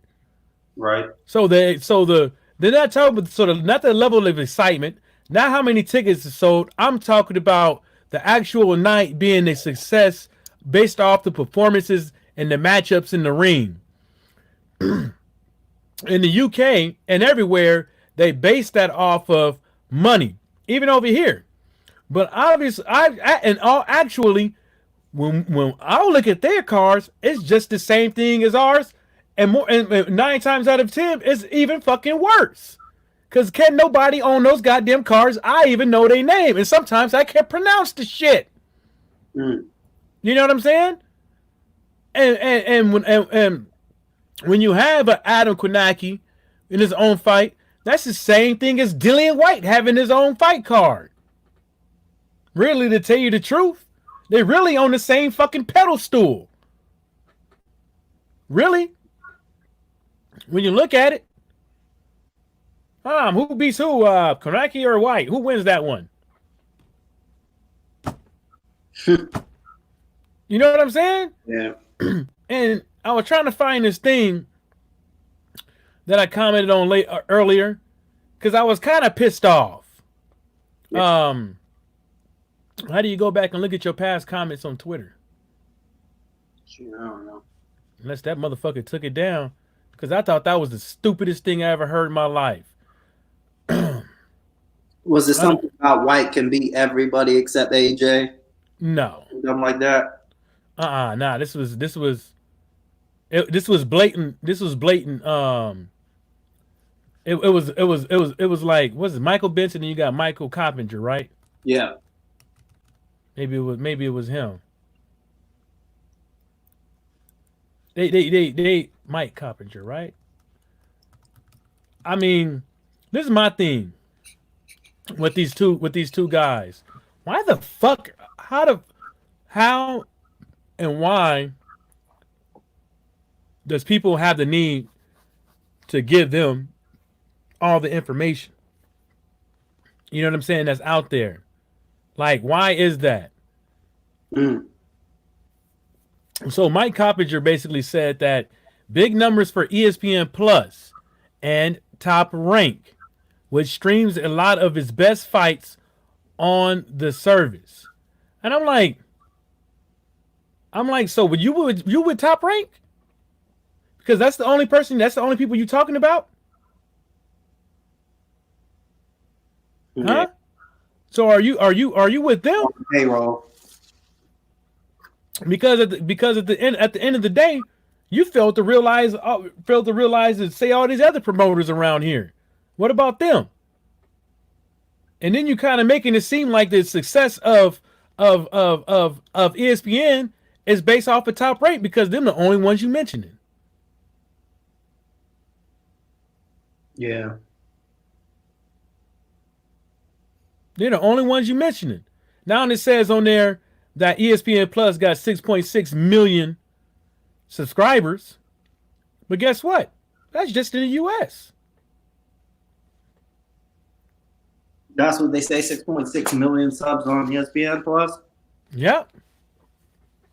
You know, majority of those probably like football and basketball fans. Honestly, Exactly. You're absolutely correct.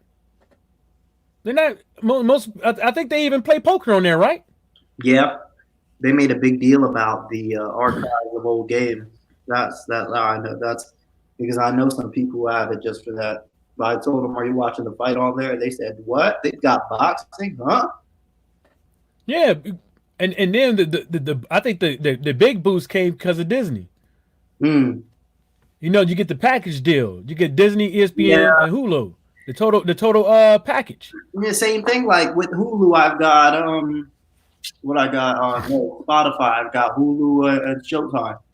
I pay my Showtime through Spotify. I just open it up Saturday nights and do and all this. I love Showtime's production though. Mm-hmm. A good fight. It's gonna be a decent card this Saturday. I'm looking forward to it. It'll be good. But yeah, like you said about Disney and some of the bundle stuff that they have going on. You know, they talk about great numbers. Release the numbers, please. Who as far as who? For ESPN Plus, Wilder. Oh yeah, they don't release shit, bro. Nothing. The same thing in the UFC. UFC did a big deal where before you used to buy pay-per-view off of like your PlayStation, YouTube, all these different sources. They did a deal with ESPN where you have to buy their pay-per-view off of ESPN Plus exclusively. And every time you got Dana White running around after every UFC pay-per-view, they said, "Oh, we're doing amazing numbers."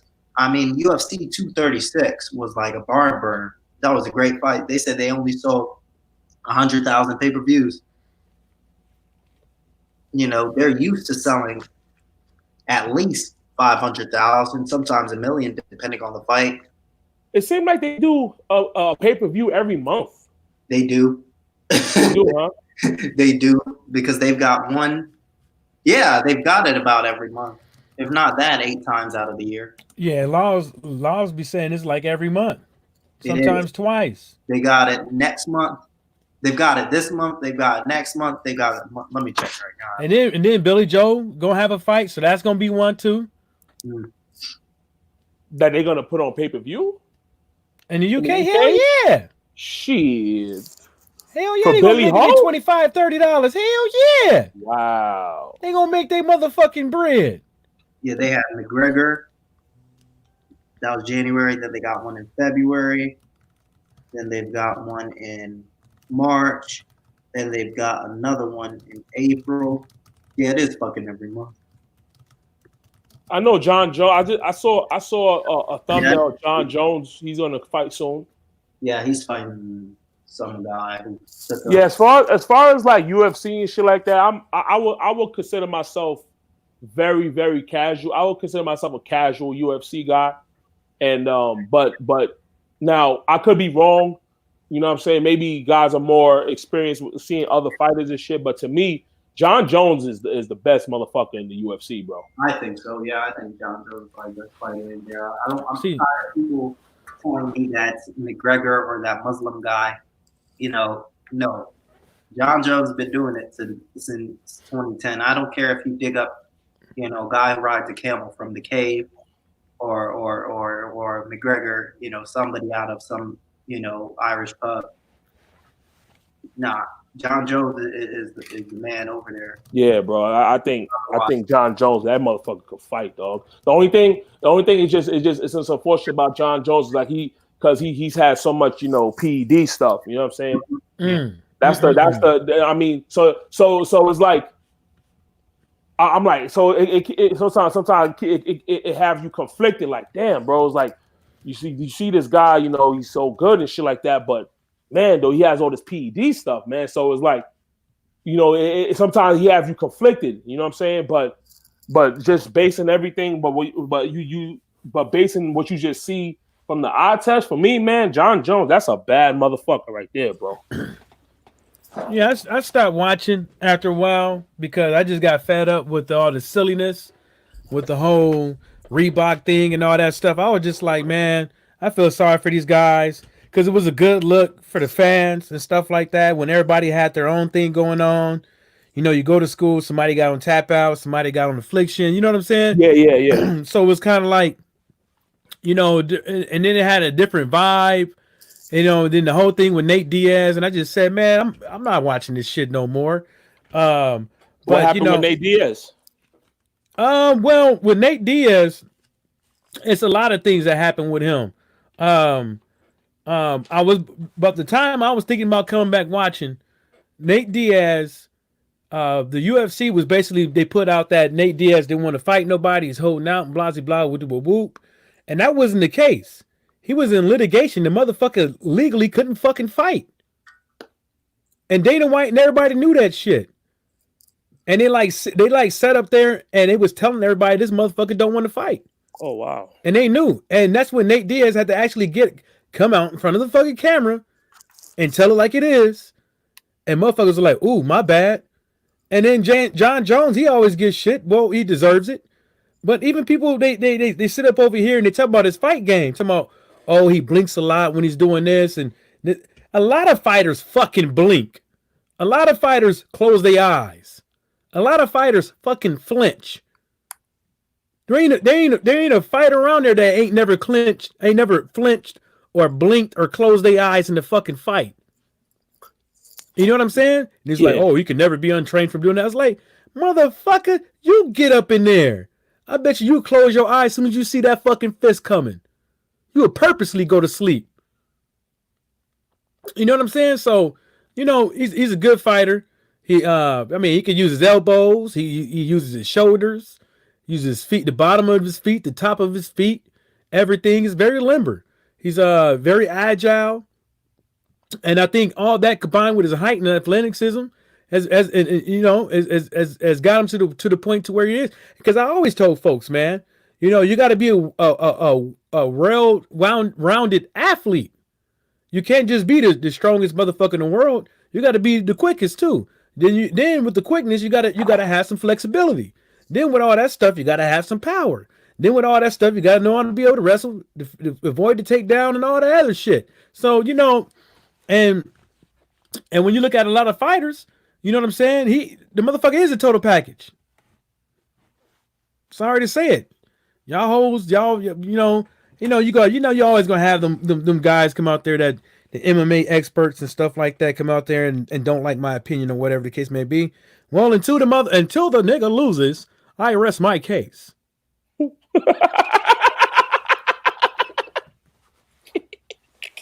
You know what I'm saying? Oh shit. And I'm Mike Johnson boxing talking more, and I approve this message.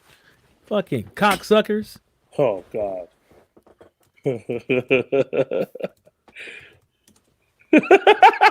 You know what I'm saying? Because you know there's always an expert out there like, well, you don't watch, you don't train, you don't do this. I'm like, man, it's just my fucking opinion, man.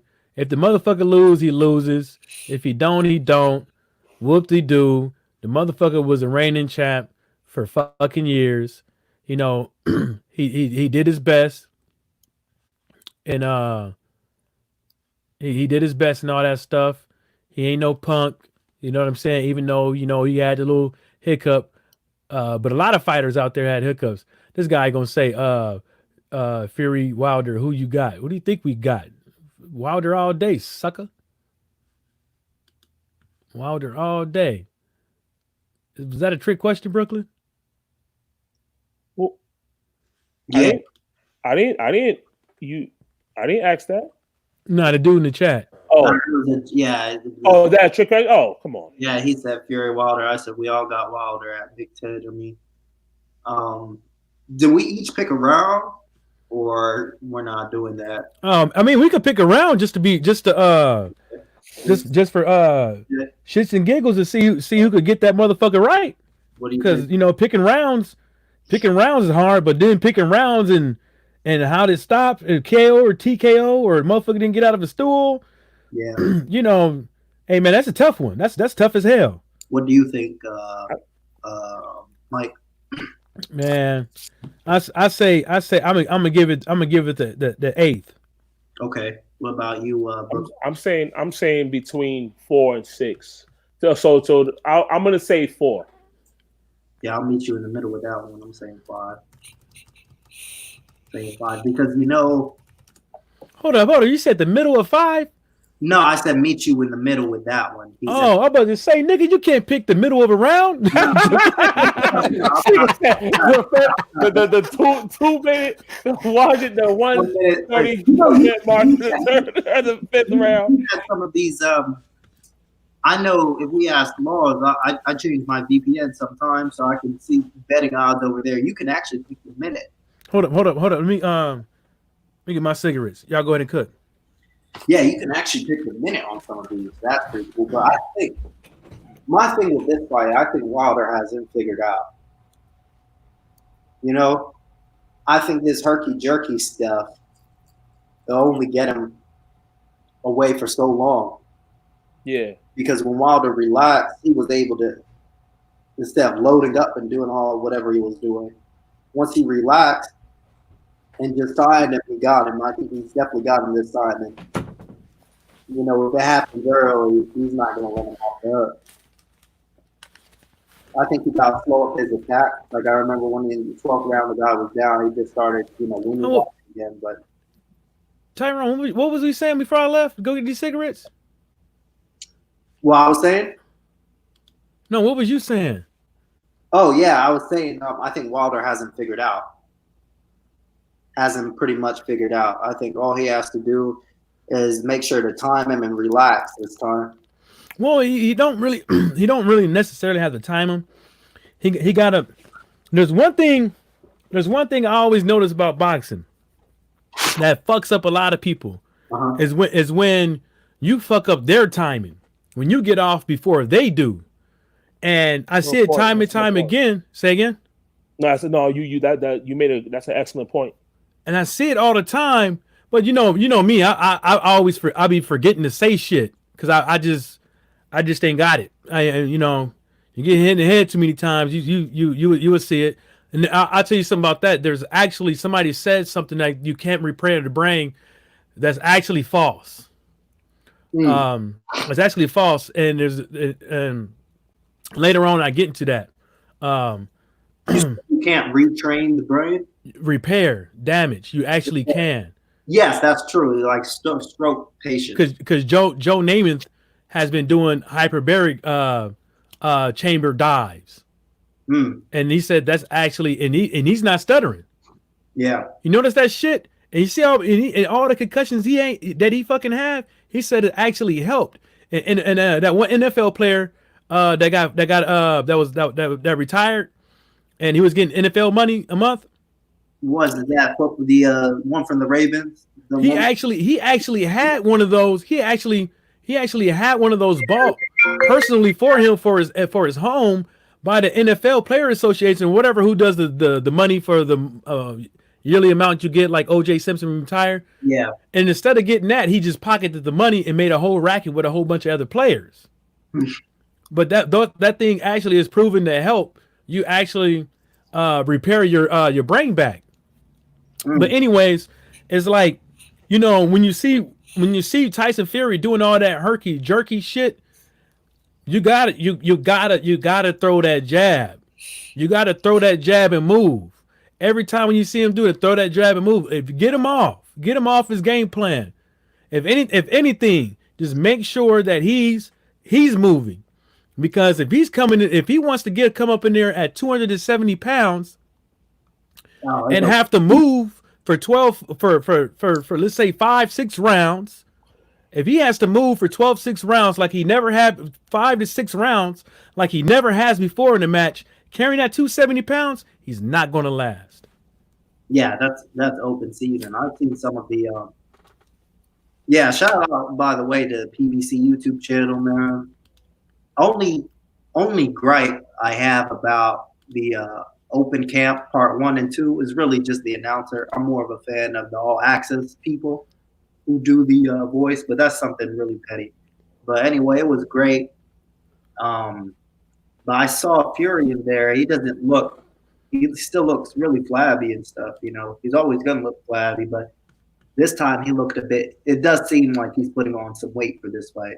maybe, from what I see. So I'm not sure. But what do you think, Brooklyn? Yeah, yeah. From the outside looking, yeah, he definitely looks. He definitely looks heavier.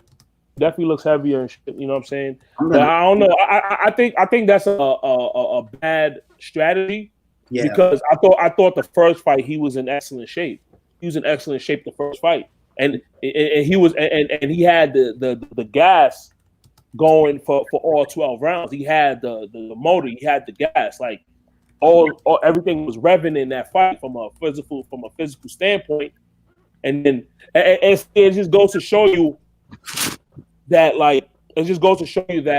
all these people who say, "Oh, Fury clearly won the first fight." No, he didn't. No. Because if you won the first fight so clearly, so dominantly, like what people be saying, then why are you doing all these changes, bro? People who say that are just like, they didn't even look at, I'm not the biggest guy on CompuBox or some of the punch stats, but it was multiple people. It wasn't just CompuBox. It was the Showtime stat. It was even BT. And everybody saw that Fury landed maybe 8 or 10 more total punches. Exactly. I mean, the fight was just close. If Wilder had held his hands up after every round, maybe he would have gotten the win. I mean, yeah, that's a good point. I mean, there wasn't nothing in it. I thought Fury edged it by a round, but you could easily told me that Wilder knocked him out. I think Wilder did knock him out. I think Wilder knocked him out, but he wasn't giving it. Yeah, he didn't get the knockout. He didn't get the knockout, but they're running it back, and people need to get behind this fight instead of looking at AJ Pulev. I can't believe we've got people out here, are just so excited to see. Well, I doubt it anymore now. I don't think there's a lot of people excited to see Anthony Joshua, but they're just saying that to take away from the significance of this fight. I've said it before. This is the most important fight in the heavyweight division. I think this will be the most important fight of this year. And I believe so too. Yeah, because there's not going to be Spence Crawford on this year. So I believe of a bigger fight. But when I think of big fights, and when I think of, like, if you ask me, okay, what's some significant, what fights you want to see? Me personally, outside of Tyson Fury and Wilder, outside of Wilder and Fury, I gotta say Wilder's name first. Fuck that. Outside of Wilder Fury, I want to see Caleb Plant Benavidez. That's a fight I really want to see. I want to see any type of unification of the 3 belts at 154. Yeah. You know what I'm saying? So Charlo, Rosario and Rosario and J-Rock, they're gonna have a rematch more than likely. You know what I'm saying? So the winner of that, I want to see the winner of that directly to Charlo. Yeah. Any of those dudes, I'm cool with it. I just want to see a unification of those 3 belts, because the WBO, they're in their fucking la la land. Fuck them. You know what I'm saying? I think Jamel's best at 154 right now. I think so too. I think so too. Box right. You know what I'm saying? I think he is. I want to see who else. I want to see Gary Russell and Leo Santa Cruz. I still want to see that shit. Leo Santa Cruz will never fight him. That's what I'm saying. I still want to see that. You know what I mean? You know what? I'll say this. Shakur Stevenson versus Josh Warrington. I heard they made Shakur Stevenson versus Mariaga fight because they couldn't get that unification under the way. I think that's a toss-up fight, man. I think that's a toss-up fight too. Warrington, I don't think Shakur is what they make him out to be, man. I don't think a lot of these guys are. I just think that people just, I don't think a lot of these guys is. You know what I'm saying? I look at Devin Haney. The only thing I like about him is the fire that I see in his eyes in the ring. But some of the stuff is just, he's a little bit off with, but he has the tenacity. He has a bit of a defense, and he has a good offense. Yeah. But Shakur Stevenson, I'm agree with you guys with that one. I don't think that he is what they say he is, man. Yeah, I don't think he's all that, And Warrington is a piss puncher, but Frampton said he felt him. Pause. So I don't know what. But the thing about Warrington, though, the thing about Warrington, why that fight is interesting, because Warrington has a high punch. He throws a huge punch out. But. You know what I'm saying, and Shakur Stevenson, he's more of a timing fighter. He's more of a pot shotter. He's not somebody that's gonna throw. He's not somebody that's gonna throw 100 punches in a round. But Warrington is a fighter that can throw 100 punches around, and Shakur Stevenson ain't knocking nobody out. Well, you can't. You know what I'm saying? He's feather fisted. You can't throw 100 rounds. You can't. I mean, I put it like this: it's like the output of a boxer, the output that they put out is up to me is always based off of their opponents that they fight, because there has to be a level of comfortableness, if that's a fucking word, to for you to be throwing 100 punches around, 50, 60, 100 punches around, because you have to be comfortable with the punches that's coming back. It ain't just you just throwing these things and ain't nothing coming back and you ain't getting hit and you don't feel the body shots and you don't feel yourself getting winded and stuff like that. But I think it is gonna be I think that fight is a toss up, and hey, whoever wins, they gonna be looking. They're gonna be on. It's gonna be something exciting to see. Whoever wins. Yeah, and then I want those guys, by grace of God, please, to fight Gary Russell. I doubt it, seriously. They'll probably just move up. Who else they've got fighting? I'm trying to think. Man, they gonna put back some fucking shit. Is there any upcoming fights of note, really, other than next weekend? And of course, this weekend, then you've got Caleb Plant week after, then we've got the big one. Pause. That's going to be probably get some people over, man, get that Wilder Fury 2 going. I have to. Are you going to do like a little fight party? Yeah, I think I might. I didn't do it for the first one, but I think for. So you gotta order the fight, my friend?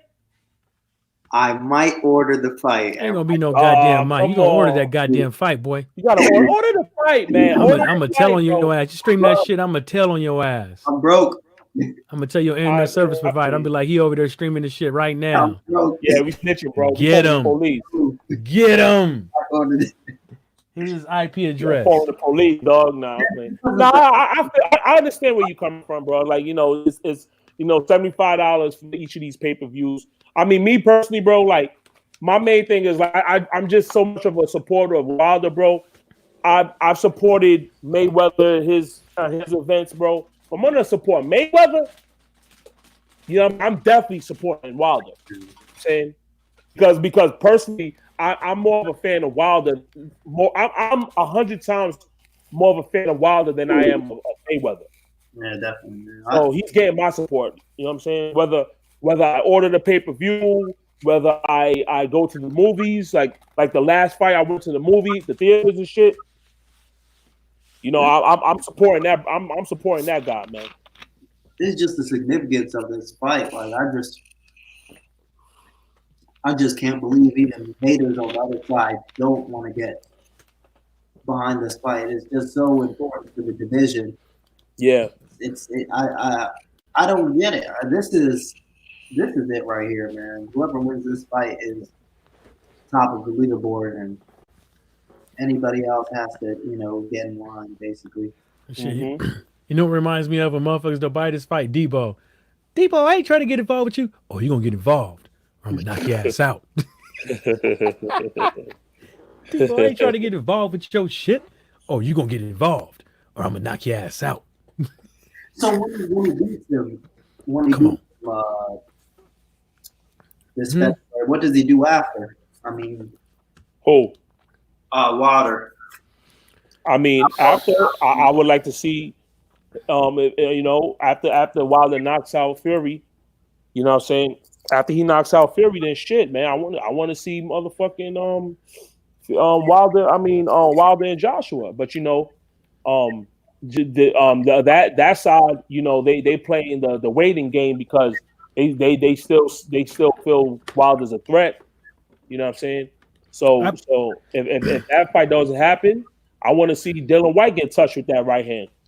I put it like this: it's going, you know, if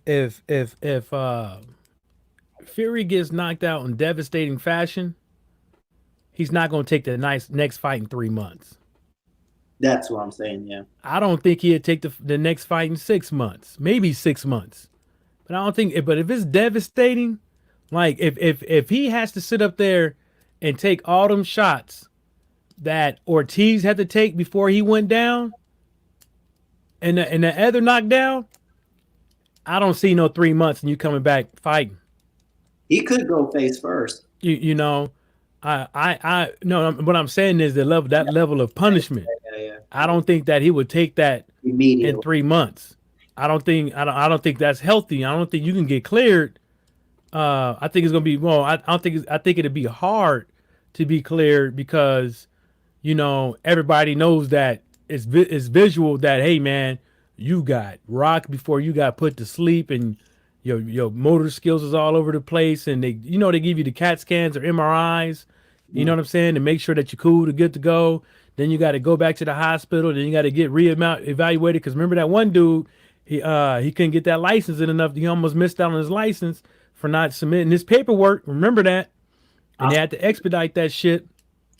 But I think that you know if damn, he can't even get the AJ fight then. Not even with them 3 months because AJ is fighting in what, March, April? No, he fighting in April. Did they even announce the shit? AJ, no, they didn't. It's not official yet. What is it supposed to be, April or May? It's probably May. Yeah, I don't see it happening unless Fury sticks to his word and saying that when he said he don't want a third fight. Yeah, hopefully, man. You know, hopefully he beats him so bad he doesn't take the third fight. I mean, but if he don't take the third fight, that black lash, woo. Black lash. Wait, so my question is, I mean, white lash. White. Even if Wilder knocks out Tyson Fury, this still can potentially be a third fight. Yeah, apparently. Yeah, they got a rematch clause. A rematch. Oh God. Yeah. I'm not unless it's really controversial again, like the last time. Then I don't want to see a rematch. You know, I want him. I think Wilder just get him out of there. You know, ball him up, move on to the next one. I can't wait for this shit, bro. Yeah, I'm really looking forward to it. I can't wait for this fight, man. There's nothing like a big fight in boxing, bro. There's nothing like it. The turnaround is so quick, man. I think this would be to his advantage. Wilder has so much momentum going. Right. I mean, but that's the reason why I tell a lot of people, man, is like, you know, with that rematch clause, because there was some people out there saying that there won't be a rematch. You know, and I was saying it's like, nah, you're wrong. Because of that, because these sanctioning bodies, when they say when they mandate a fight and a mandatory, those are two separate things. And then not only that, it's up to the two fighters. They still have to negotiate a contract. So whatever they put in the contract is whatever they put in the contract. You know, and I don't want to, like, I'm with you, Tyrone. I don't want to see it, but I know it's a coming. It's a coming, so something that I'm just gonna have to deal with. It'll be a good fight, though.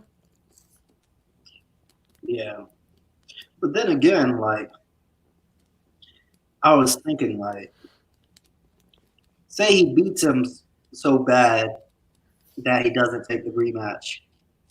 I think Wilder end up having to take a fight in the interim because I don't think Joshua would want to fight him or White would want to fight him. Nah, I think AJ does, and I think White does, but White he wants to do everything on his terms and not do what he's supposed to do as a fighter and as a man. He wants to be the one to just shit given to him. I think AJ does want the fight, but I think that he's been around clowns talking about money for years and how his boxing career should be, i.e., I like to plan my shit out and stuff like that. I think that the business practices that he has learned from boxing, some of those are not sound fucking advice. You know, sound advice would be you taking a fight with a guy on you guys' terms and not what everybody else got to say. You guys could have went up in there 50-50, one over here, one in the UK, and everything would have been magnificent. Y'all would have got paid more than you ever been paid before and all kind of shit. But instead, this is the reason why I kind of think that, you know, the business side probably got in the way because folks looked at it as like, okay, yeah, we have this fight, right?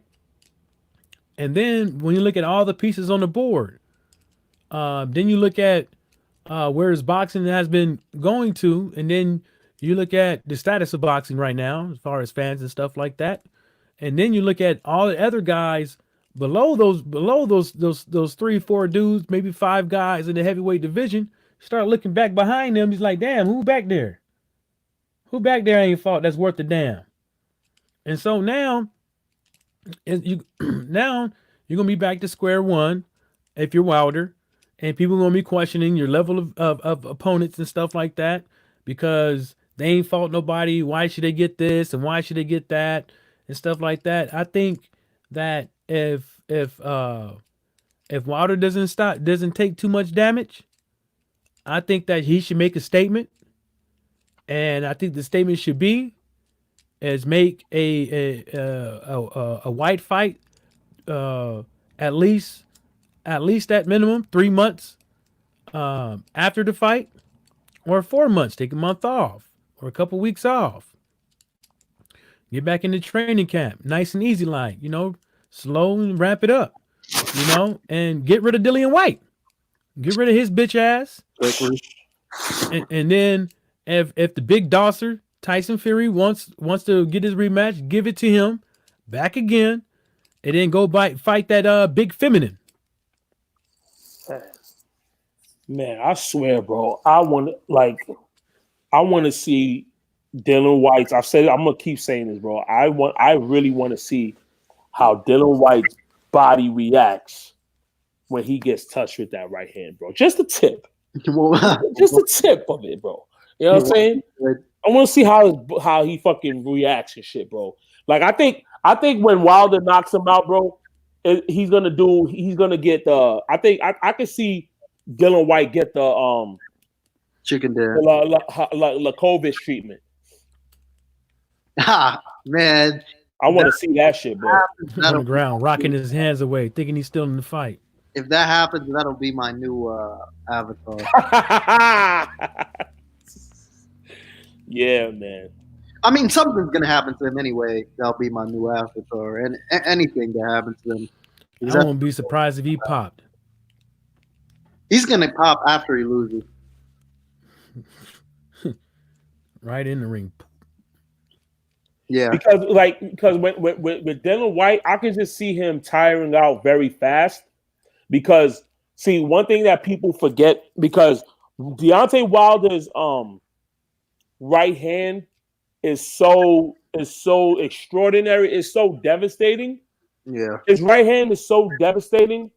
It's so because it's like while you're fighting him, you have to think about it. That shit always gonna cross your mind, and it's gonna be mentally draining, bro, to think about that shit. On top of Wilder's hitting that jab, Wilder's hitting you to the stomach, you know, Wilder's moving. Like you have, like it's a mental wear on a guy besides the punishment that Wilder's going to provide to you. You know what I'm saying? Yeah, I don't know if Tyson Fury is 100%. I doubt he's mentally recovered from what happened the first time. So, yeah, man.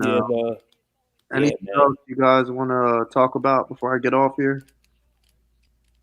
I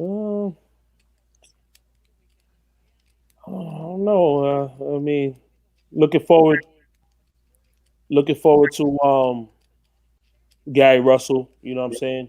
Me too. I mean, we spoke about that in the beginning of the stream, but Yeah. I'm definitely a big Russell fan, and anytime he fights, there's always I always look forward to that. You know what I'm saying? Hopefully he gets the job done because the guy he is fighting is a good fighter.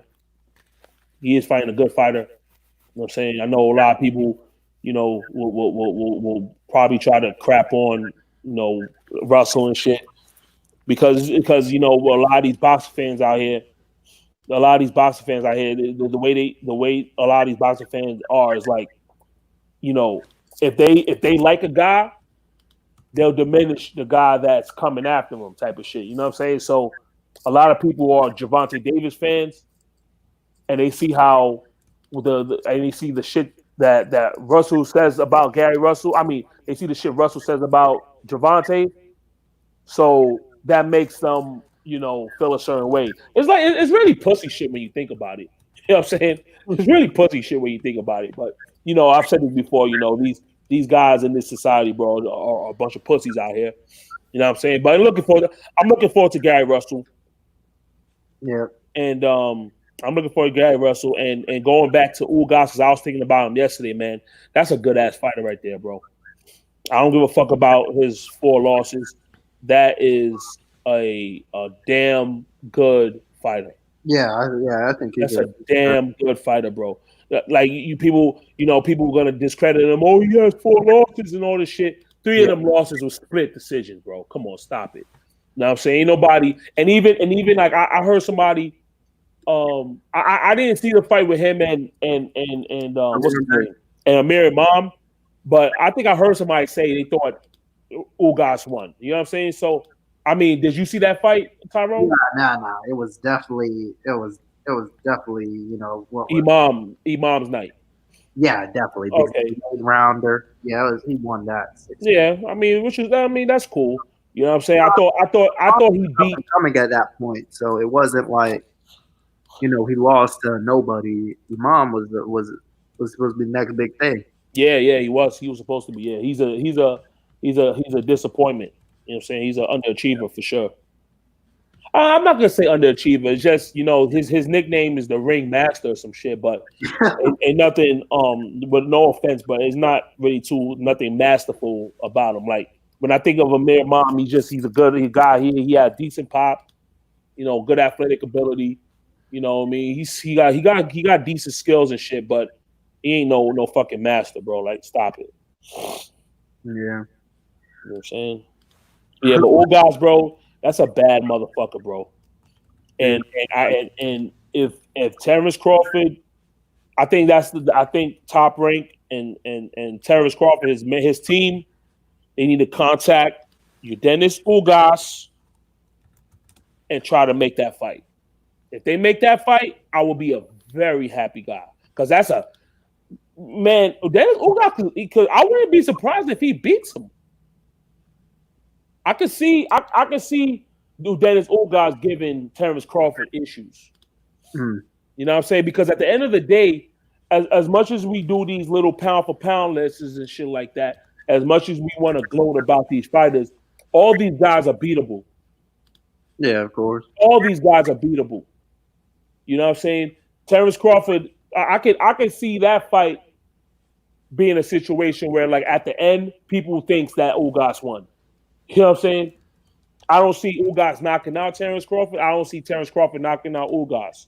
That's just a damn good fight, and that's gonna be probably like a split decision type of shit. Mm.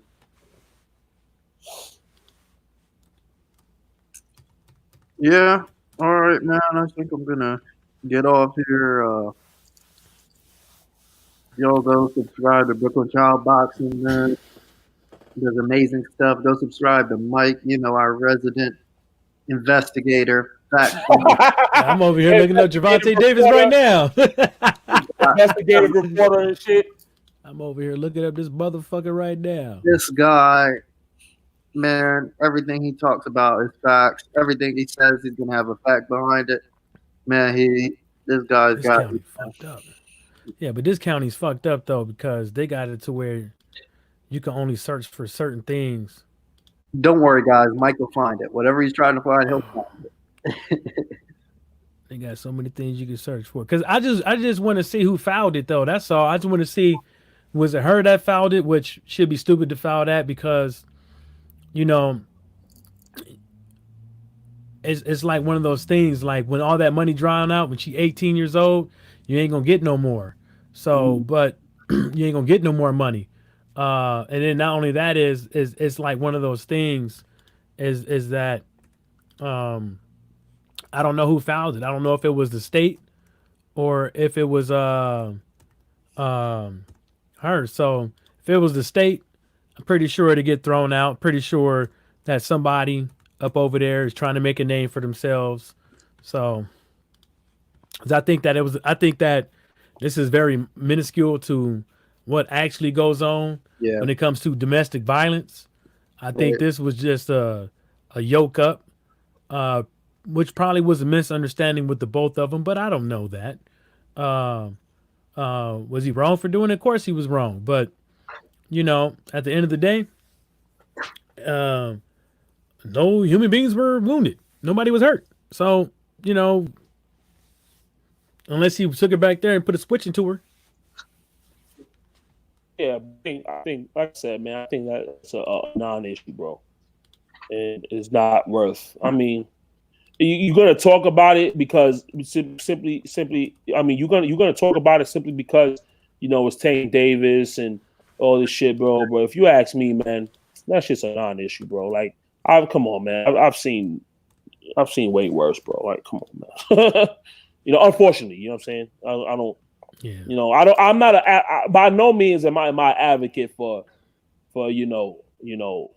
harming women and shit like that. But come on, like sometimes, bro, you listen, man. Listen, I'm gonna say this, bro. Sometimes, bro, you gotta be on your gorilla shit. Sometimes, bro, it is what it is. You know what I'm saying? I've been in situations. I'm sure, Mike, you've been in situations. I'm sure Tyrone been in situations. Like it happens, bro. To me, this ain't shit. No, I ain't even gonna lie. I was in the club, and this chick was trying to take a sip out of my drink. You know, I had my back against the wall. Rocking to the beat, and I had me some vodka, a double shot, right? And I'm sipping on it because, I just my hand is being healed. And I can't. I'm on my pills, painkillers, but I know I can't drink that much. So I'm like, this is all I got for the night, right? Yeah. Double Stoli. And I'm sitting over there rocking, feeling the vibes. Alcohol will intensify the effects of the drugs, right? And this bitch, I feel that she grabbed my hand and tried to take try to take a sip, and I pull it back, and I gave her the McKimmy and Matumbo, like ding ding ding, and I'm still rocking, right? And she did it again, and then I felt some tap on my shoulder, and I looked, man, that bitch slapped me so hard in my fucking face. Really? The next thing you know it, my foot is in her chest and I'm out the door. That's crazy, bro. Next thing you know it, my foot is in her chest and I'm out the door. Shit, I was gone. I was like, she slapped the fuck out of me, man. I'm talking about that shit fucking hurt. And it was loud. Everybody turned and looked. Man, shit. Man, I blew and left up out of there. That was a reaction. I didn't mean to do it, but that was a straight up. That was a reaction. Listen, bro. I'm not knocking you, fam. I mean, like I said, bro. You know what I mean? We live in a society where it's like you can't. And listen, bro. If you're a female, man, you can't. And it's something I always say, bro. If as a female, bro, you can't approach guys like that, bro. Like, don't be trying to hit niggas. Don't be trying to physically you know what I mean, try to come up on like as if you want some smoke and shit like that. Like, don't do it. You know what I'm saying? You know what I'm saying? Because you're gonna get put in your place. I mean, it is what it is, bro. Like, this is the reality. This is not a fucking tell you something, man. This is not a motherfucking movie, bro. This is real life, man. You know what I'm saying? We don't know what happened. You know what I'm saying? So for me, I'm not, like I said, looking at that footage, bro. To me, that shit wasn't shit, bro. Yeah, I don't think so. That shit wasn't shit.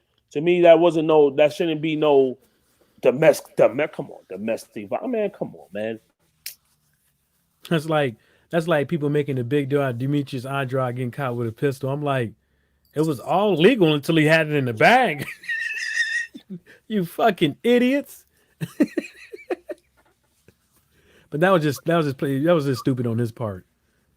Cause you know some of them states you can't, like, if you're driving around with your pistol and you don't have a permit, the concealed permit, you gotta like separate the two. And then you can't you can't conceal it, because when you conceal it, then the police, they say they can't see it when they're coming up. And then so you could be like just random anybody. So you got to get the concealed permit so you could just wear it, or you could do whatever the fuck you want when you drive. It's stupid. It's $75 fucking dollars. Could it have been what's his name? Eddie Hearn telling him, "Oh, here's a gun. Go get arrested. Raise your profile. Get some street cred." Yeah, get some street cred. I've done that before, actually. Oh shit! I know somebody had to do that shit before. There's nothing going down in Rhode Island. Let's be honest. Going down there and get you some of that street cred. Yeah, nothing's going down in Rhode Island. Man, you gotta be your rabbity ass mind. If I want to go to somebody's fucking jail or prison and have to spread my butt cheeks, man, get the fuck out of here. I mean, I will say this, Tyrone, bro. One thing with me, bro, I don't sleep on no hood.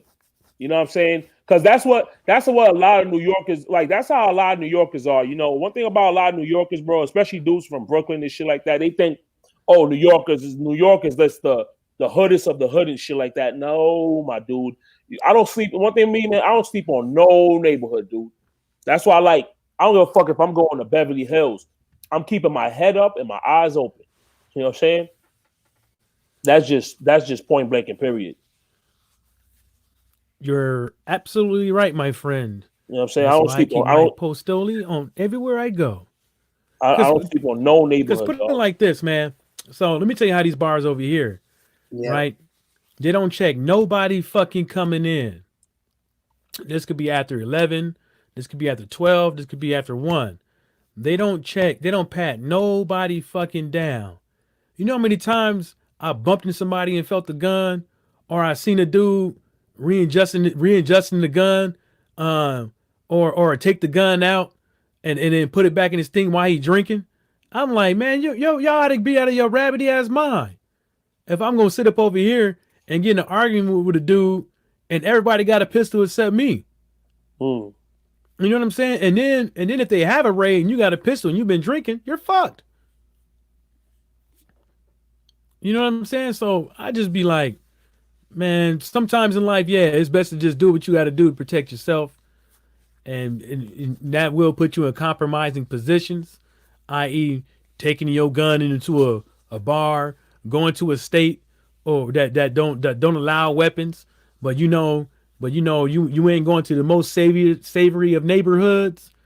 You know what I'm saying? So, that's why I try to tell everybody is like, you don't know how it feels until it's you. You know what I'm saying? You all might be this I don't believe in guns and this and the third. Yeah, but some of them dudes ain't supposed to have guns. They felons. And they got them anyways. You know what I'm saying? And you ain't got one, but they got one. Come on, man. You better get hip. Is protect yourself at all times. That's just not facts. That's not a box. That's not just a boxing. Word up. Shit, even me, man, I'm gonna down the line, you know what I'm saying? I'm definitely gonna I'm in California because I know the gun laws is a lot strict, you know what I'm saying? But that's definitely something I'm gonna see. take care of. You can get one, but you need to properly verbalize why do you need one. And the thing that pisses me off a lot, even in New York, how come Donald Trump gets a gun license? I think he had one, or these rich people, they get gun licenses, but these people who don't live in the best neighborhoods, who probably either live in a house or live in an apartment, if somebody was to break in, what do? You know what I'm saying? If they go outside to taking out the trash, if they going to work, if they getting on the subway, if they doing this, they doing that, what do? And somebody just walks up to them with a knife and tell them to give me everything you got and still stab your ass. You know what I'm saying? Because you from New York, and a lot of motherfuckers was still stabbing motherfuckers or shooting them, even though they gave up the goods. So, So, yes, sir. so it's dumb. And the way they run out there, yeah, you gotta. And then what the funny thing about it is, Brooklyn. The funny thing about California, you can't carry any gun that you want to. You can only register like 3 or 4 guns under your permit to carry. No other. Over here, I can carry any fucking gun of the day of the week. If like Michael J. White's daddy told him, you're not really matching until you have your matching gun. So it's the same shit. I can whatever gun that I want to rock, that I want to put in my waistband, because I don't use a holster. I just put in my waistband that I want. I got 3 guns, take it out, and that's it. Yeah, in California, nope. No, but I would go online and see how it was, and read them forums first. But the best thing to do, I'm gonna do my homework on that. The best thing to do is, man, is most definitely, is the goal. Ain't nothing like being legit, man. Oh yeah. I remember when I first got my license, my brother was riding around dirty all the time, getting pulled over and shit like that. He was like, "Damn, man, you got your L's, man." He was like, "Man, I know that feel good than the motherfucker." He was like, "Damn, man." He's like, "Shit, I gotta risk it all." He's like, "I know you feel good in the motherfucker. That's what I'm talking about." He was like, "Hey, man, I need like $500 so I can get mine." I was like, I ain't got 500, but I take you down there to go get your license. You use the whip. It cost you $500 to get your license? Nah, he had a whole bunch of fines from driving without a license. Yeah. Oh shit. Yeah, at least 3 cases. He paid like the first 2. He had 1 more, and some change left to pay. I'm like, come on, bruh. He never had he didn't have a license. He was driving before he had one. Yeah, me too, actually. I mean, I understand it, because you got to know somebody, and somebody got to take you there, and the car got to be up to par. You got to have insurance and all that shit. You know what I'm saying? I can understand that. And like, some people don't trust nobody with their car and stuff like that. Me, I'm kind of like, hey man, I'm all down for helping out my the brother next to me. You know what I'm saying, and stuff like that. You know what I'm saying? If I know now, well, he's taking a test that if it happens to get in a wreck, inshallah. You know what I'm saying? I know he ain't did it on purpose. You know what I'm saying? I know he ain't gonna sit up over there and fail the test on purpose. Yeah, I'm gonna be mad, but guess what? My car is gonna get replaced. I got good insurance, so it's no biggie. You know what I'm saying? You kind of helped me out, nigga. I'm getting a new car, nigga. Nigga. I hope 5 people get their L's, man. 5 people taking people out to the parking lot. Oh man, let me tell y'all this, man. So this dude, right? Uh-huh. I'm not gonna tell you who he is, but I'm just gonna say this dude, right? Yeah, you don't know, I say no names. And I didn't know he was gay, but he came over my house for this barbecue through somebody else. He's like, "Dang, man, that barbecue was good. Can I get some more?" I was like, "Yeah, man, you know where the meat is at." And everybody laughing at me. I'm like, "What, nigga? The meat's in the kitchen." You know what I'm saying? And then like later on, I found out the dude was gay and all that stuff. Blah blah blah. Whoop whoop whoop. Tell me why he got caught trying to pick up a 14-year-old boy. Oh man. Oh God. On video. Whew. In a McDonald's parking lot. Wait, was he caught by one of those? He was caught by one of the independent dudes. People just like to do that shit on YouTube. Yeah, and he a black dude. Man, that dude hopped in the back of the car. He had old boy shook. And the thing about it was, I just bought him a beer last Saturday in the club. Dapped him up and everything. Yeah. I would love to have a conversation with that brother though. You know, I wouldn't even be like, "What was you thinking?" I was like, "Hey, man, you gonna handle this or what, man? Like, you know, you need me to go find somebody for you. You need to go talk to somebody, homie, cause you sick. You need to. I'm gonna try to help. I'm gonna try to get this dude right. Maybe take him to the strip club so he can get some pussy. But Yeah, there's that's all kind of terrible, ways man. to handle that shit, man. I'm just glad wasn't no kids involved that was hurt, and stuff like that, or even attempted to take advantage of and stuff like that. But I would help that brother, man. Not financially, but I do some Google searches. Hell, I if he need be, I go to a meeting with his ass. You know what I'm saying? I'm all about helping the next man, beside me. And sometimes, people is sick, and sometimes it's caused by motherfuckers made him sick. Because he got for a couple years, before he was in his teens. So pretty sure that didn't help. But you always got that right from wrong mentality thing, which is quite understandable and which is true. But yeah, man, that dude was in my house. That nigga ate my barbecue, man. For real. He was in my spot. Who would thought? Yeah. All right, fellas, I think I'm gonna shut this down. Hold up. Yeah, Hold up. Before we leave, what would y'all say to that dude? Shoot, I'd probably distance myself, honestly. Yeah, I'm distancing myself. Like, I don't want no smoke with that shit, bro.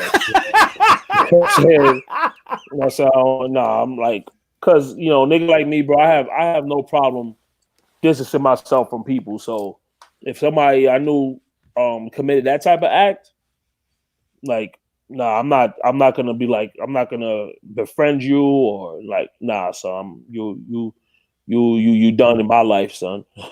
I feel you. If he came up to me after I hadn't been talking to him or whatever, and he said, we used to hang out, what happened? I would just say, there's like, nah, I don't support what you just did, dog.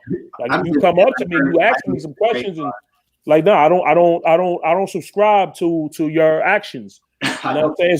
It's one thing being gay. Like, if you gay, whatever, but you know what I'm saying, then you trying to get at children, like, nah. So I don't support that, dog. You know what I'm saying? You sick, bro. Get the fuck away from me. Yeah. I don't support people like that, bro. Now that they whole family being attacked because of him. People on social media talking about what's going on in that house, and this coming from family members. Like close family members hitting the whole family up because of him. I'm like, man, want me to beat somebody up? Want me to come through? Shoot, me, Chris, and a couple of football team players, we go up there and tune them up. Damn, all right, but I'm out though, man. I gotta go get some food and shit. All right, man. yeah. All right, man. Come on, Tyrone, let's go get some hoes, man. No, I gotta get my homework done. All right, bookworm ass nigga. All right, All right, gang banging them books. Yep, see ya. Mm-hmm.